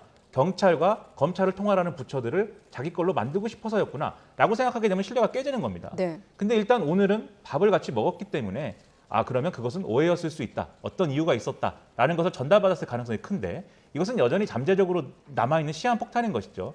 5월 10일까지 계속 이제 인수위의 어떤 활동들이 이어지면서 안철수 위원장이 자리를 지켜야 될 것인데 이 합당과 관련돼서도 계속 뭔가 논란이 앞으로도 불거질 가능성이 있어서 이준석 대표나 국민의힘 입장에서는 합당을 조기에 이제 마무리를 하는 것이 좋겠고 그 방법을 빨리 찾아내는 것이 이제 중요할 텐데 지금 이준석 대표는 거의 합당은 마무리되고 있다라고 얘기를 했거든요. 그럼 실제로 그런 건지가 조만간 판가름이 나겠죠. 네. 이 안철수계 실종 논란으로 좀 묻혀서 그렇지 오늘 인선이 있었거든요. 이 두 분은 좀 서운할 수도 있을 것 같아요. 언론에 좀 상대적으로 조명을 못 받아서. 자, 노동부 장관의 이정식, 농림부 장관의 정황근 후보자가 지명이 됐습니다. 자, 인선 내용 평가와 함께 지금 보면 안철수계도 영명으로 좀 규정할 수 있겠습니다만 광주 전남 지역 인사도 홀대 론이 제기되고 있습니다. 영명이거든요. 좀 덧붙여서 설명해 주신다면요. 네, 어쨌든 뭐 지역이라든지 출신 대학이라든지 또 성별 이쪽 그리고 이제 정파적으로도 국민의당 쪽은 빠졌기 때문에 편중이다라는 말이 나오는 것은 불가피하다라고 생각을 합니다. 물론 윤석열 당선인 입장에서는 여러 가지 따지지 않고 능력 그리고 인품 이런 것들을 고려했다라고 밝혔는데 이 부분은 이제 앞으로 인사청문회에서 좀 부담이 될 수도 있습니다. 오히려 어떤 부적격 사유가 나온다거나 또 질의응답 특히 정책 검증 과정에서 조금 잘못된 답변이 나온다거나 이랬을 경우에 좀 오히려 더 크게 부담이 될 수도 있는 부분이 있고요. 그리고 좀 지적을 해야 되는 부분들은 이제 안배를 하지 않았다라고 하는 것이 결코 능력적으로도 자랑은 아니다라는 생각이 듭니다. 왜냐하면 인재풀이 있고 한다면 능력이라든지 인품, 나름의 기준을 갖고 이미 출연해온 사람들만 해도 한 자리에 몇 배수 정도는 될 거란 말이죠. 그러면 그 사람들을 놓고 그렇다면 좀 안배를 해볼까라고 하는, 왜냐하면 사실 장관이라는 직책은 그 분야별로 있는 한 사람의 직책이라고만 볼 수는 없습니다. 장관이라는 것은 그 이전에 국무위원이라고 하는 정체성이 있는 거거든요. 그리고 국무회의에 가면 장관이 본인 분야의 일만 보고를 하고 그 분야의 시행령에 대해서만 심의하고 의결하고 하지 않습니다. 국정 전반들을 다 같이 장관들이 국무위원으로서 다 다루는 것이거든요. 네. 그렇게 본다면 사실 내각이라고 하는 것은 어느 정도의 다양성, 그러니까 정치적인 정체성에서 합의가 되는 한도 내에서 성별, 지역, 그리고 뭐 출신 학교라든지 이런 것들은 마치 이렇게 짜놓은 듯이 안배를 하지 않더라도 임선을 했더니 다양한 것이 당연한 거다라고 보는데 그게 아니라 이렇게 이제 학교라든지 지역이라든지 성별이 편중되었다라고 하는 것은 그것은 만약에 그 능력이라든지 인품을 주로 보고 뽑았다라는 것을 선의로 보고 실제로 믿는다 할지라도 그렇다면 더더욱이나 인재풀이 더 부족한 게 아니냐 이런 평가가 좀 나오지 않을까라는 생각이 들고요. 그리고 전 누가 됐느냐 이상으로 어떻게 됐느냐 중요한 거고 아까 전에 국민의당과의 공동정부 얘기도 많이 했지만 저는 국민의당과의 공동정부 이전에 그렇다면 여당인 국민의힘은 어느 정도의 추천권을 행사했느냐, 안철수 위원장 이전에 이준석 대표는 어느 정도의 추천권을 행사했느냐, 이것도 대단히 중요한 문제라고 봅니다. 네. 사실 윤석열 당선인이 대통령에 당선되고 처음으로 했던 일성이 윤석열 정부가 아니라 국민의힘 정부를 만들겠다라는 거였거든요. 이게 마치 5년 전에 문재인 대통령이 문재인 정부가 아니라 민주당 정부를 만들겠다라고 얘기를 했어요. 근데 사실은 문재인 정부가 민주당 정부였느냐 했을 때 청와대 중심의 정부였던 것인데 이번에도 똑같이 흘러갈 우려가 있다라고 하는 거. 그러니까 어떤 능력이라고 하는 굉장히 탈정치적인 맥락을 가지고 그리고 여당에서의 어떤 적극적인 참여라든지 공식적인 추천 이런 것들이 잘 보이지 않는 상태에서 임명됐다라고 하는 점. 그래서 누가 임명됐느냐를 떠나서 그 이전에 과정에서 좀 예전 정부하고 다른 점을 보여주지는 못하지 않았는가 이런 좀 아쉬운 점이 있습니다. 같은 보수 정권이라 그런지 박근혜 정부 때도 호남 출신 인사가 3명, 이명박 정권 때도 3명 있었던 것과 좀 비교되기도 하는데 짧게 평론가님 어떻게 좀 평가하십니까? 저희 이제 김수민 평론가님이 굉장히 수준 높은 얘기를 해주셨는데 저는 이제 수준이 좀 낮은 얘기를 해보자면은 이렇게 이제 배분을 하지 않고 할당을 하지 않고 뭐 이렇게 사람들을 이렇게 인선을 했으면 그 반대급부가 있어야 되는 거죠. 비록 이렇게 여러 가지 비난을 받을 만한 요인을 안고 있었지만 이 인선은 이러한 점 때문에 불가피했다. 첫째, 뭐 깨끗한 사람들이랄지, 둘째, 능력 있는 사람들이랄지 이런 거 설명이 돼야 되는데 첫째로 검증이 제대로 됐는가 의심스러운 분들이 있습니다. 그래서 지금도 이제 논란이 많이 제기가 되고 있는 분들이 있는 걸 봐서 뭐 깨끗한 분들이다라고 보증할 수 있는 건 지금 아닌 것 같아요. 둘째, 능력 있는 인물이다라는 것도 제대로 설명이 안 되고 있습니다. 대표적인 게 이제 한동훈 후보자인데 제가 자꾸 이분만 결혼해서 뭐 좀 그런데 워낙 지금 화제가 되고 있는 분이니까 굳이 다음 말씀드리죠. 질문도 다 그분 얘기긴 합니다만. 그렇죠. 또 할 얘기 많은데 이분이 검사로서는 수사를 잘하고 굉장히 유능한 검사이다라는 평가는 있을 수가 있어요. 근데 윤석열 정부에서의 이 법무부 장관의 역할이라는 거는 그런 수사를 잘하는 법무부 장관은 아닐 것이거든요. 그러니까 법무행정이라는 영역에서 뭘 보여줄 수 있느냐가 설명이 돼야겠는데 이거를 지금 제대로 설명할 수가 없으니까 윤석열 당선인이 영어 실력이 좋다라고 얘기해서 이게 논란이 되는 거잖아요. 이런 걸 보면 결국 그래서 할당, 뭐 안배 이런 걸 다 떠나가지고 실력만으로 인사를 해서 내가 이제 어떤 원하는 바를 이루겠다라고 했던 것들이 목표가 달성이 되었느냐를 보면은 그것이 아닌 것 같고 그리고 전반적으로 이 내각이 어디로 향하는 것인지를 알 수 없다는 점에서 상당히 우려를 할 수밖에 없는 그런 결과다라고 얘기할 수 있겠습니다. 네, 자연스럽게 평론가님 발언 속에서 다음 질문으로 넘어가겠습니다. 말씀을 그대로 또 옮기면 그 유명한 여야가 한동훈 법무부 장관 후보자 지명을 놓고 거세게 공방을 벌이고 있습니다. 민주당, 국민의힘, 정의당 발언 차례로 들어보시죠.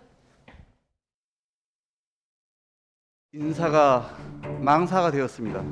윤석열의 우병우가 되어 국민과 야당을 탄압하고 정치 보복을 자행할 게 너무 뻔합니다.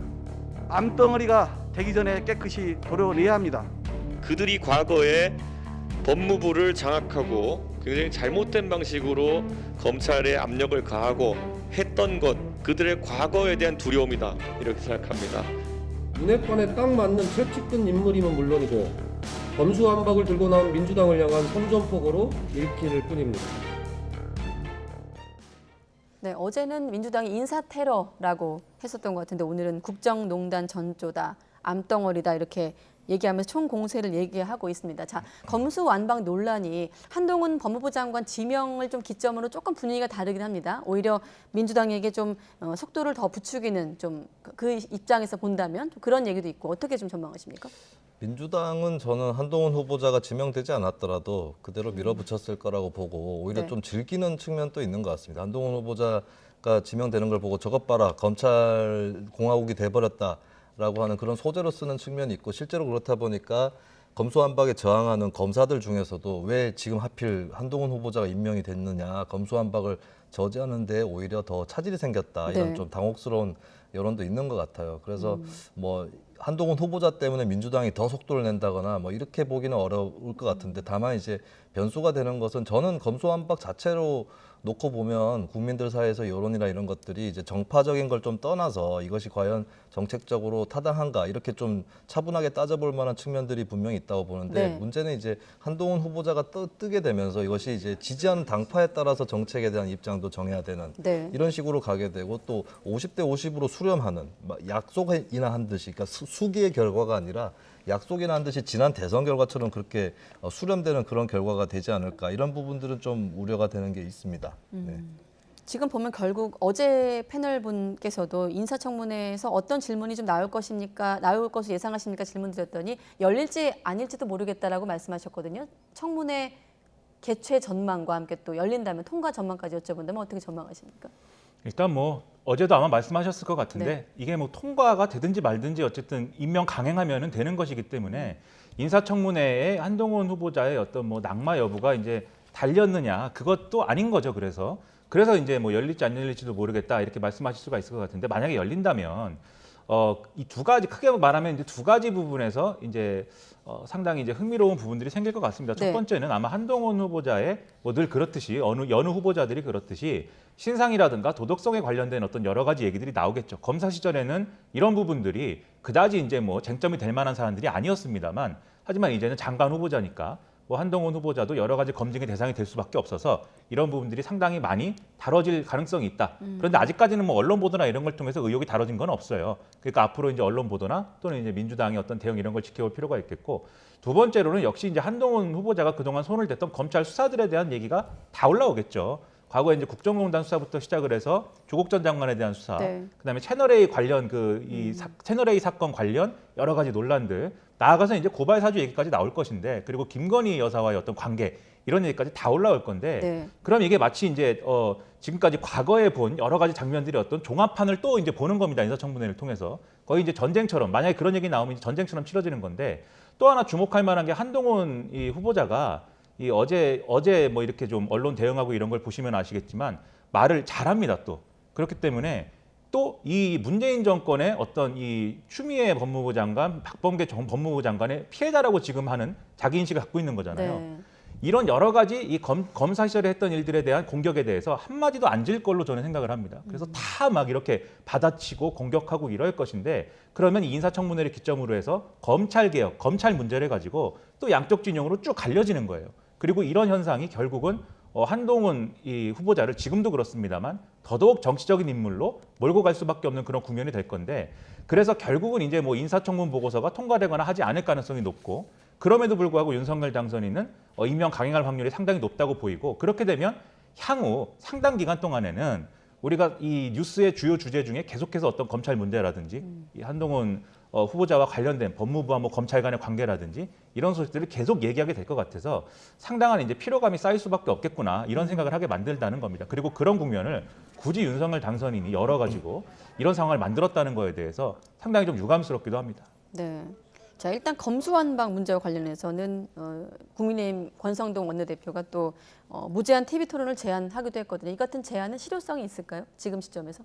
민주당이 거기에 응할지는 제가 잘 모르겠습니다. 그리고 하더라고 해도 끝없이 이제 평행선을 그리면서 말 돌릴 수도 있고 이런 거기 때문에 무제한 토론을 한다고 해서 크게 달라질까는 생각이 좀 들고요. 네. 저는 변수가 있다면 문재인 대통령하고 이재명 전 대선 후보라고 봅니다. 이것을 좀 만류할 수 있는 힘이 있는 사람이 문재인 대통령, 법안 거부권을 갖고 있고 거부권을 지렛대로 해서 사전에 다시 조율을 할 수 있는 그런 힘이 있는 사람이 문재인 대통령이고 또 이재명 전 대선 후보는 사실 작년 6월 말에 이재명 전 후보가 한 언론과 인터뷰에서 검수완박에 대해서 반대 의견을 피력한 바가 있습니다. 이런 사안들을 좀 생각했을 때 본인이 나서서 이렇게 가면 민주당한테 여러 가지로 좋지 않다라고 하는 것을 스스로 나서서 당을 설득하는 것, 이 정도가 변수가 될 것 같고요. 네. 사실 뭐 토론이나 필리버스터나 이런 것들은 결국에 원래 양쪽에서 갖고 있었던 논리, 이것을 되풀이하는 과정에 불과하지 않을까라는 생각이 좀 듭니다. 네, 그래서일까요? 지금 김호수 총장도 뭐 여론전에 나서고 설득전에 나서고 있는 상황인데 대통령 면담 요청에 의해서 이번에 국회로 달려갔습니다. 이 자리에서 박광원 법사위원장을 만나서 교각사로 막아달라 이렇게 말하기도 했거든요. 김호수 총장의 행보는 어떻게 평가하십니까? 참 이 검찰이 이 의견을 전달할 수 있는 경로나 방식이라는 거는 여러 가지가 있을 수가 있겠는데 이렇게 이제 이 조직적으로 반발한다라는 평가를 받을 만한 그러한 행보를 하는 거에 대해서는 상당히 좀 이것도 사태를 뭐 해결하거나 뭐 이렇게 좀 뭔가 해결책을 찾아가는 그런 방식이라기보다는 갈등을 오히려 키울 수 있는 행보가 아닌가 싶어가지고 안타까운 부분이 있습니다. 다만 이제 검찰총장이 뭐 이렇게 뭐 국회에 가가지고 설득을 한다든지 의견을 제시하는 거는 뭐 있을 수 있다고 생각을 해요. 근데 네. 제가 정말 문제라고 생각하는 거는 이 검찰총장의 행보는 행보대로 뭐 평가할 부분이겠지만 지금 검찰 내에 있는 예를 들면은 무슨 뭐 통영지청장이라든지 뭐 어디 지검장 이런 분들이 뭐 사표도 내고 뭐 여러 가지 일들이 있는데 네. 이런 하나하나의 이 검사 개개인의 어떤 행보라든가 주장이라든가 발언이라든가 결정 이런 것들이 결국은 조직적 반발 이런 어떤 그 해석으로밖에 될 수가 없는 상황이 아니겠습니까?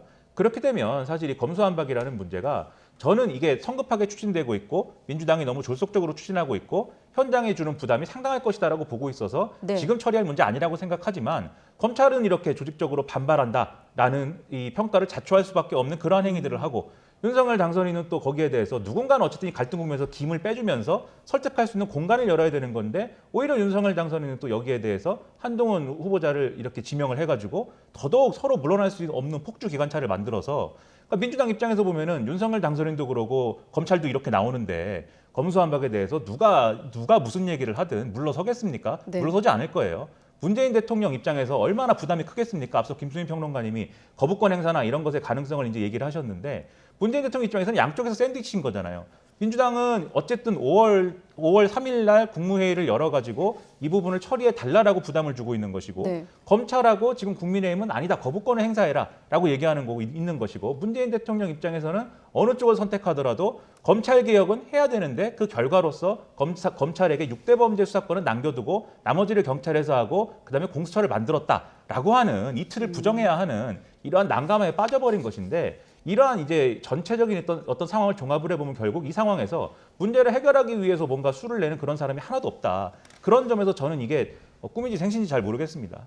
꿈인지 생신지 모르겠다라는 말씀하셨는데 지금 방금 중간 간부 사이 잇따른 부분에 대해서 지적을 하셨거든요. 이복현 부장검사에 이어서 김수현 통영지청장 사이 무기력함을 느낀다. 이런 검찰의 움직임. 사실 19일인가요? 또 전국 평검사 대표회의도 개최될 예정인데 이 같은 분위기 평론가님은 어떻게 보고 계십니까? 네, 좀 엄중하게 받아들여야 될 것 같고 이제 검사들이 어떤 의견을 표명할 때 기득권의 반발이다라고 프레이밍을 하시는 분들이 꽤 있는 것 같은데 검사도 하나의 공무원이고 또 물론 다른 공무원들도 이렇게 좀 의견 표명의 자유가 있느냐 했을 때는 좀 다르게 볼 수는 있겠지만 이것을 이제 검수완박이라는 것을 검사들이 반대하는 것을 단순한 기득권으로 봐서는 안 된다고 생각합니다. 그리고 이번에 의견을 표명한 검사들 같은 경우는 좀 어느 정도 신뢰도, 공신력들이 있는 검사라고 저는 평가를 해요. 특히 이복현 검사 같은 경우는 삼성바이오로직스 수사에서 굉장히 맹렬하게 재벌을 상대로 수사를 했던 검사고, 또 삼성 쪽하고 유난히 좀 악연들이 많습니다. 이복현 검사도 그렇고 오늘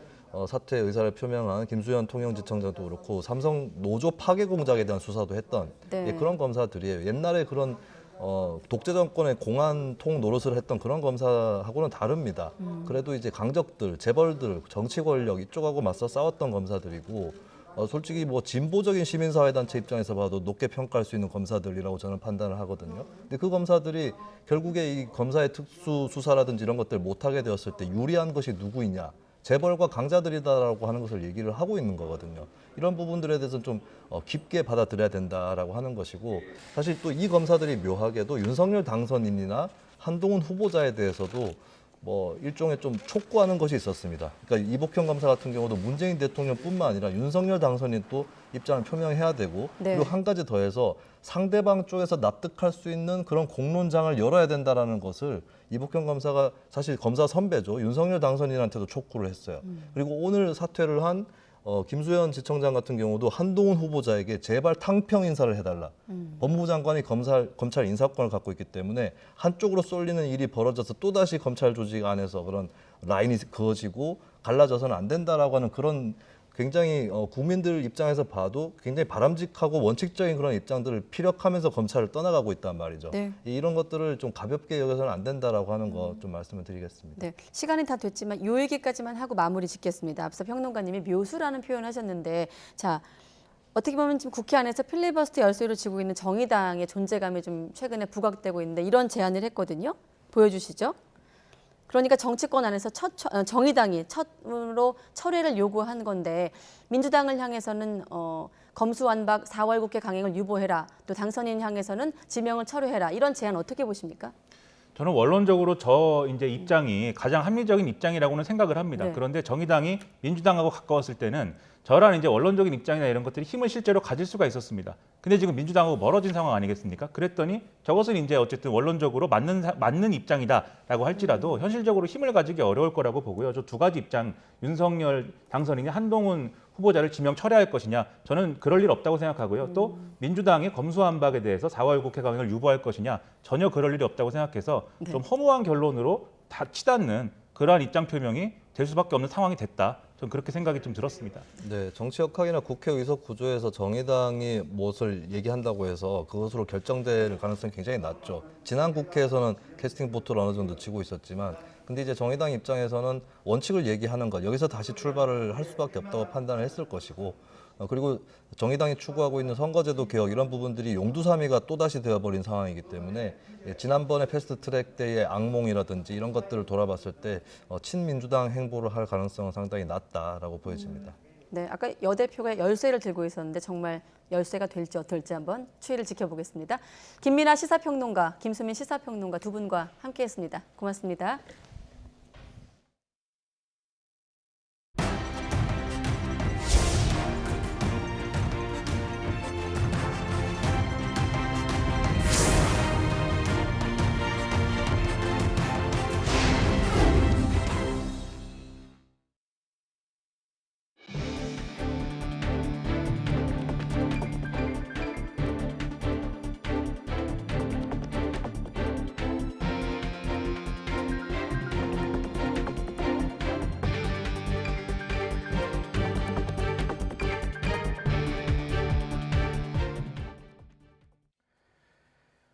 (6일) 지방선거를 앞두고 더불어민주당 내에서 시작된 안심번호 여론조사 조작 논란이 점점 커지고 있습니다.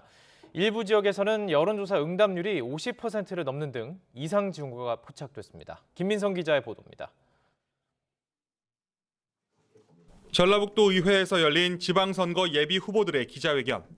안심번호 여론조작 의혹이 제기되고 있는 완주와 임실, 장수의 민주당 소속 단체장 후보들입니다.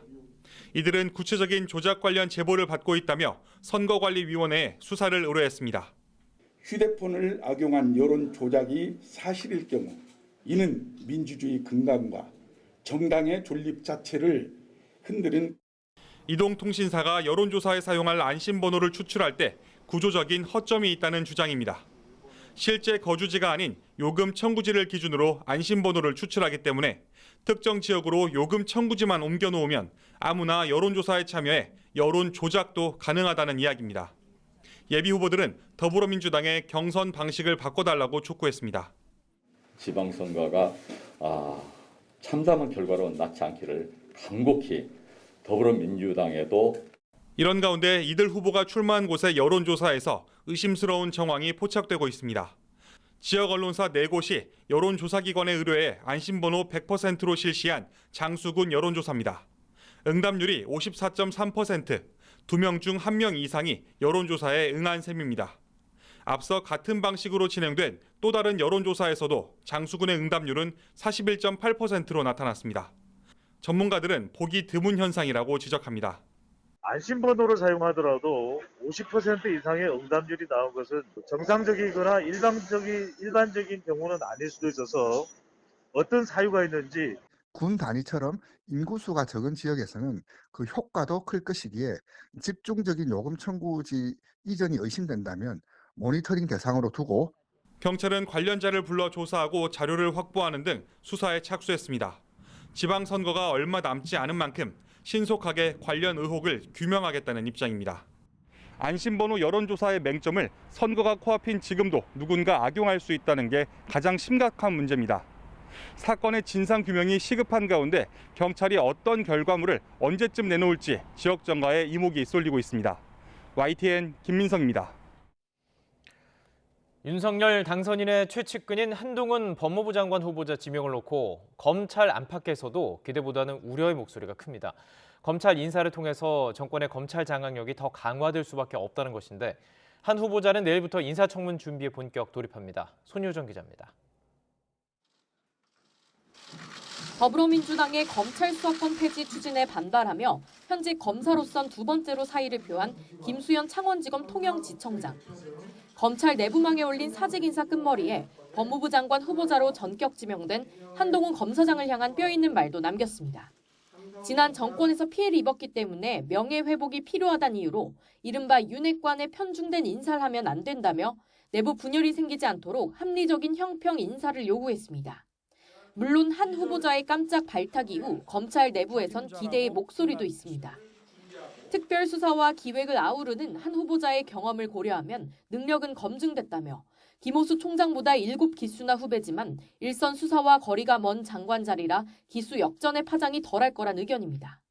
그러나 걱정과 우려의 시선도 만만치 않습니다. 검찰 인사권을 쥔 대통령과 최측근 장관을 통한 직할 통치 아니냐며 인사 태풍이 몰아칠 거란 관측이 대표적입니다. 한직으로 물러나 있던 윤석열 사단이나 특수통 인사들이 요직에 복귀해 정권의 검찰 장악력이 더 강화될 거란 주장입니다. 더구나 김호수 총장을 필두로 검찰이 검수완박저지 총력전에 나선 상황에서 한 후보자 지명이 민주당을 더 자극하게 됐다며 노심초사하는 분위기도 일킵니다. 진보 성향의 민주사회를 위한 변호사 모임은 한 후보자 지명은 검찰 공화국으로의 회귀라며 지명 철회를 요구했고 박범계 법무부 장관도 문재인 정부의 법무부를 부정하지 않았으면 좋겠다며 불편한 심기를 나타냈습니다. 이에 대해 한 후보자는 문재인 정부의 법무부를 전면 부인한 적 없다고 반박하며 이와 관련해 앞으로 차차 말씀드릴 기회가 있을 것이라고 말했습니다. 이런 가운데 한 후보자는 준비단을 꾸리고 본격적인 인사청문회 준비에 나섰습니다. 청문회 준비단 사무실은 서울 고검에 마련됐고 관례에 따라 한 후보자와 사법연수원 동기인 주영환 법무부 기획조정실장이 준비 단장을 맡았습니다. 또 한 후보자의 최측근 신자용 서울고검 송무부장이 총괄팀장을, 윤석열 당선인의 총장 시절 대검 대변인이던 권순정 부산 서부지청장이 공보팀장 역할을 하게 됩니다. 한 후보자는 내일부터 서울고검 사무실로 출근해 청문회 준비에 힘쓸 예정으로 검찰 안팎의 기대와 우려 속에 첫 일성으로 어떤 입장을 밝힐지 주목됩니다. YTN 손효정입니다. 재작년 서울 서초구가 코로나19 재난 상황을 이유로 일부 구민의 재산세를 깎아주는 조례를 공포했는데요. 서울시가 무효 소송을 내면서 조례의 효력이 정지됐었는데 대법원이 1년 반 만에 서초구의 손을 들어줬습니다. 한동호 기자의 보도입니다. 시가 표준의 9억 원 이하의 1가구 1주택자 재산세율을 절반으로 한다. 지난 2020년 10월 구의회를 통과한 뒤 당시 조은희 서울 서초구청장이 공포한 조례입니다. 코로나19 재난 상황을 이유로 구민의 재산세를 깎아주려 한 겁니다. 서초구청장은 서울 25개 자치구 가운데 유일한 자유한국당 출신이었고 다른 구의 동참은 없었습니다. 그러자 서울시는 지방세법에 없는 과세 구간을 신설한 건 법률 위반이고 다른 자치구와의 형평성에 어긋난다며 무효 소송으로 제동을 걸었습니다. 어떤 특정 구만 이렇게 법률을 위반해 가면서까지 이렇게 특정 구의 주민들을 위한 많은 정책은 바람직하지 않다고 생각을 합니다. 법원이 무효 소송 결과가 나올 때까지 조례의 효력을 멈춰달라며 서울시가 낸 집행정지 신청을 받아들이면서 실제 재산세 감면은 이뤄지진 않았습니다. 1년 6개월 만에 대법원이 내린 결론은 적법한 조례였습니다.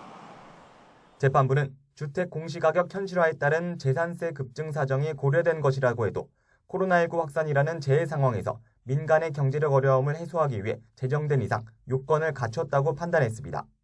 또 지자체 조례안이 세금을 깎아주는 대상을 한정하더라도 지방세법의 위임 범위 한계를 넘어 무효라고 평가할 수 없다고 강조했습니다. 판결 직후 서초구는 코로나19라는 초유의 재난 상황에서 주민들의 재산권을 보호하기 위한 노력이 정당한 것이었다고 강조했습니다. 이번 대법원 판결은 지방자치 핵심인 지방재정권을 인정하고 존중한 판결로 환영하는 입장입니다. 서초구는 약속한 재산세 감경 절차를 신속하게 이행하겠다며 다음 달부터 순차적으로 환급 절차를 진행한다고 설명했습니다. 전체 환급액은 35억 원으로 3만 명에게 1인당 평균 10만 원가량이 지급될 것으로 예상됩니다. YTN 한동우입니다. 제주에서 입에 테이프가 감겨있고 발은 뒤로 묶인 채 버려진 개가 발견됐습니다. 이 개를 발견한 유기견 보호소는 경찰에 수사를 의뢰했습니다. 고재영 기자의 보도입니다. 유채꽃밭 사이로 개 한 마리가 누워 있습니다. 입은 테이프로 여러 번 감겨 있고 앞발도 등 뒤로 단단히 끈으로 묶여 있습니다. 진짜 웬일이야. 아 미쳤나봐. 다행히도 아침에 유기견 보호소에 봉사하러 온 자원봉사자 2명이 구조해 개는 목숨은 구할 수 있었습니다. 개를 구한 자원봉사자는 말도 안 되는 학대가 벌어졌다며 분통을 터뜨렸습니다. 어떻게 이렇게까지 세게 묶어놨지? 도대체 얘를 어떻게 하려고 이렇게 놨지? 그거는 솔직히 사람이 제가 어제 쓴 것도 그런데 사람이 아니죠. 구조 직후 동물병원으로 옮겨진 개는 병원 진료 결과 묶였던 앞발과 어깨를 비롯해 건강은 괜찮은 것으로 알려졌습니다. 개는 입과 앞발이 묶인 채 유기견 보호소 옆에 버려졌습니다. 마치 경고라도 하듯 누군가 개를 묶고 버린 겁니다. 해당 유기견 보호소의 일부 개가 밖을 돌아다닌다며 읍사무소에 여러 번 민원이 접수됐습니다. 이번 개도 보호소 밖을 돌아다니다 학대를 당한 것으로 추정됩니다. 유기견 보호소는 경찰에 수사를 의뢰했는데 CCTV가 보호소 주변에 없어 범인을 찾기가 쉽지 않은 상황입니다. YTN 고재영입니다. 국내 오미크론 변이 유행 감소세가 이어지고 있는 가운데 오늘 밤 9시까지 전국에서 코로나19 확진 판정을 받은 사람이 12만 3,627명으로 집계됐습니다. 어제 같은 시간대보다 2만 885명이 적습니다. 2주 전인 지난달 31일보다는 14만 7,972명이 적어서 뚜렷한 감소세를 보였습니다. 오늘 확진자는 수도권에서 5만 9,961명으로 48.5%, 비수도권에서 6만 3,666명으로 51.5%를 각각 차지했습니다. 중국 상하이시가 봉쇄를 일부 완화했다고는 하지만 대다수의 시민들은 여전히 집안에 고립된 채 하루하루를 힘겹게 버티고 있습니다. 봉쇄를 뚫고 200km 이상을 자전거를 타고 상하이를 탈출한 사람도 있었습니다. 베이징에서 강성홍 특파원의 보도입니다. 상하이 봉쇄 3주째가 되면서 긴급 구호품을 받을 수 있는 집들이 조금씩 늘어나고 있습니다. 당국에서 지급한 야채 이외에 달걀이나 냉동식품을 배달받은 사람도 있습니다. 하지만 주민 대부분은 여전히 물과 식량 부족에 시달리며 하루하루를 버티고 있습니다. 但是不是每个人都是这样子的。然后当你看到网上这些负面消息的时候，你会非常的难受。 거리의 상점들도 거의 문이 닫힌 채 아직 영업을 하지 못하고 있습니다. 고혈압이나 뇌졸중 등 만성 질환자가 있는 가정은 약이 떨어져도 구하기 어려운 상황입니다. 配合任何一级的领导去做好抗疫的工作，但是我们也希望我们的生命能够被尊重。 중국 생활에 익숙하지 않고 말도 잘 통하지 않는 외국인들의 불안감은 클 수밖에 없습니다. 이런 장기 격리가 언제 끝날지 모른다는 게 더 힘이 듭니다. さすがにそれされるとちょっと僕も発狂しちゃうかもしれない。 외부로 나가는 주요 도로가 봉쇄된 상하이를 자전거를 타고 탈출한 사람도 생겨났습니다. 한 중국인 중년 남성이 공유 자전거를 빌려 타고 6일 동안 220km를 달려 안후이성까지 갔다가 결국 붙잡혔습니다. 이런 상황에서 상하이의 하루 신규 감염자 수는 계속 늘어나고 있어 봉쇄가 다음 달까지 이어질 수 있다는 전망도 나오고 있습니다. 베이징에서 YTN 강성웅입니다. 일본에서는 코로나 재확산이 완연하지만 백신 접종은 좀처럼 늘지 않고 있습니다. 대량 확보한 백신을 사용기한 안에 다 쓰지 못해서 남을 가능성이 높은 상황인데 어떻게 처리할지 지자체들은 고심하고 있습니다. 도쿄에서 이경화 특파원의 보도입니다. 도쿄의 단체 접종장. 예약이 적어 대기석이 대부분 비어 있습니다. 일본의 백신 3차 접종률은 여전히 50%를 밑돌고 20대 젊은이는 이 절반 수준입니다. 맞으려는 사람이 적다 보니 백신이 남아돌고 있습니다. 초저온 냉장고에서 백신 3만 회분을 보관 중인 이 지역은 당분간 정부가 주는 백신을 더 받지 않기로 했습니다. ワクチンが残って使用期限までに使い切れるかという問題がどこの自治体でも生まれているのではないかなというふうに思われます. 코로나 사태 이후 일본 정부가 확보한 백신은 약 8억 8천만 회분, 24조 원 규모입니다. 필요한 양을 크게 웃도는 백신이 사용 기한을 지나 결국 대량 폐기될 가능성까지 나오고 있습니다. 후생성은 최근 아스트라제네카 백신 4천만 회분 공급 계약을 뒤늦게 취소했지만 비판은 이어지고 있습니다.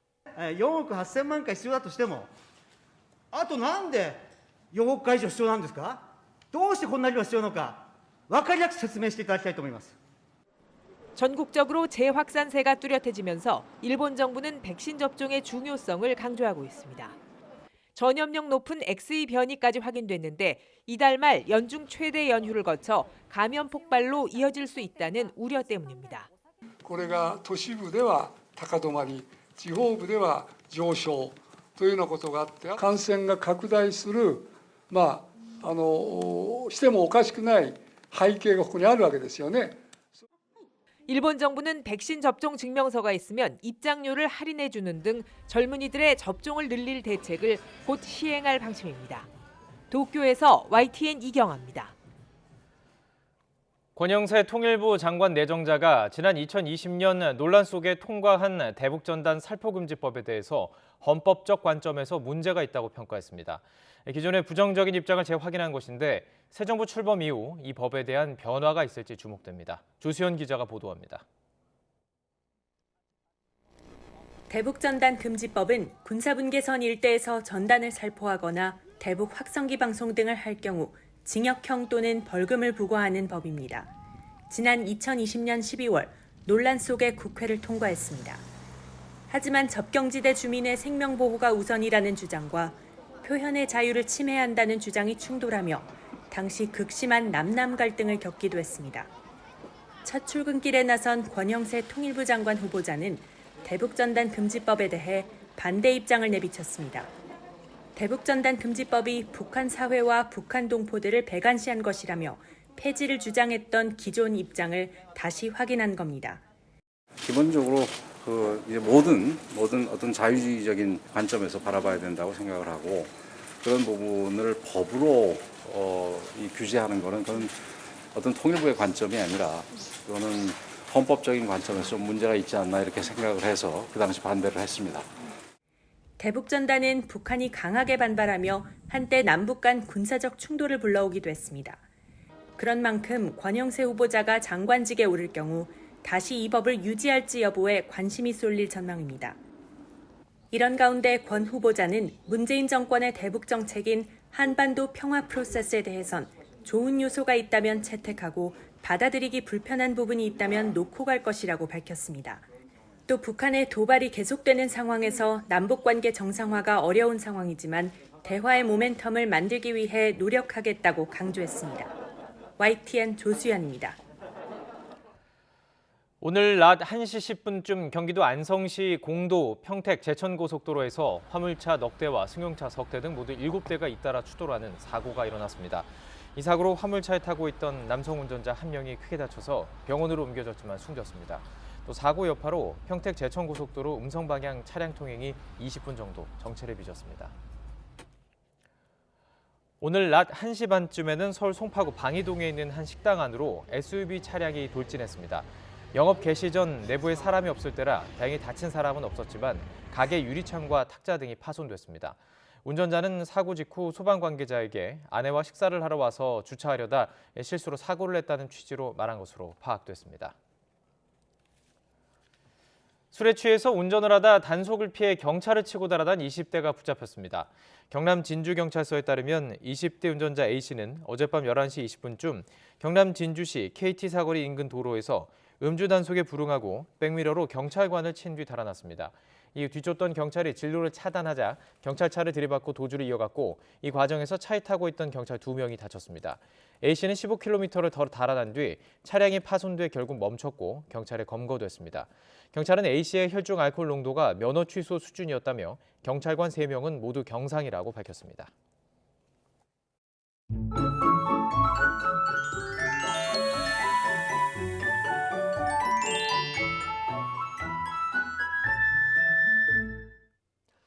오늘도 구름이 하늘을 뒤덮으며 기온이 크게 오르지 못했습니다. 낮 동안에도 서늘함이 감돌았는데 내일은 다시 맑은 날씨를 회복하며 포근한 봄 날씨가 찾아오겠습니다. 우선 아침에는 서울 기온이 8도로 오늘보다 4도가량 낮겠지만 낮 기온은 18도로 오늘보다 3도가량 높아지겠습니다. 다만 기온이 오르는 만큼 일교차가 크게 벌어집니다. 외출하시는 분들은 이 점 염두에 두고 옷차림하시기 바랍니다. 내일은 구름량이 줄면서 점차 맑은 하늘이 드러나겠습니다. 다만 서울과 일부 경기, 강원도에는 저녁 무렵에 약하게 비가 조금 내리는 곳이 있겠습니다. 또 동해안과 제주도에는 계속해서 너울성 파도가 높게 일겠습니다. 해안가 안전사고에 각별히 유의해 주시기 바랍니다. 내일 아침 기온 오늘보다 1도에서 4도가량 낮겠습니다.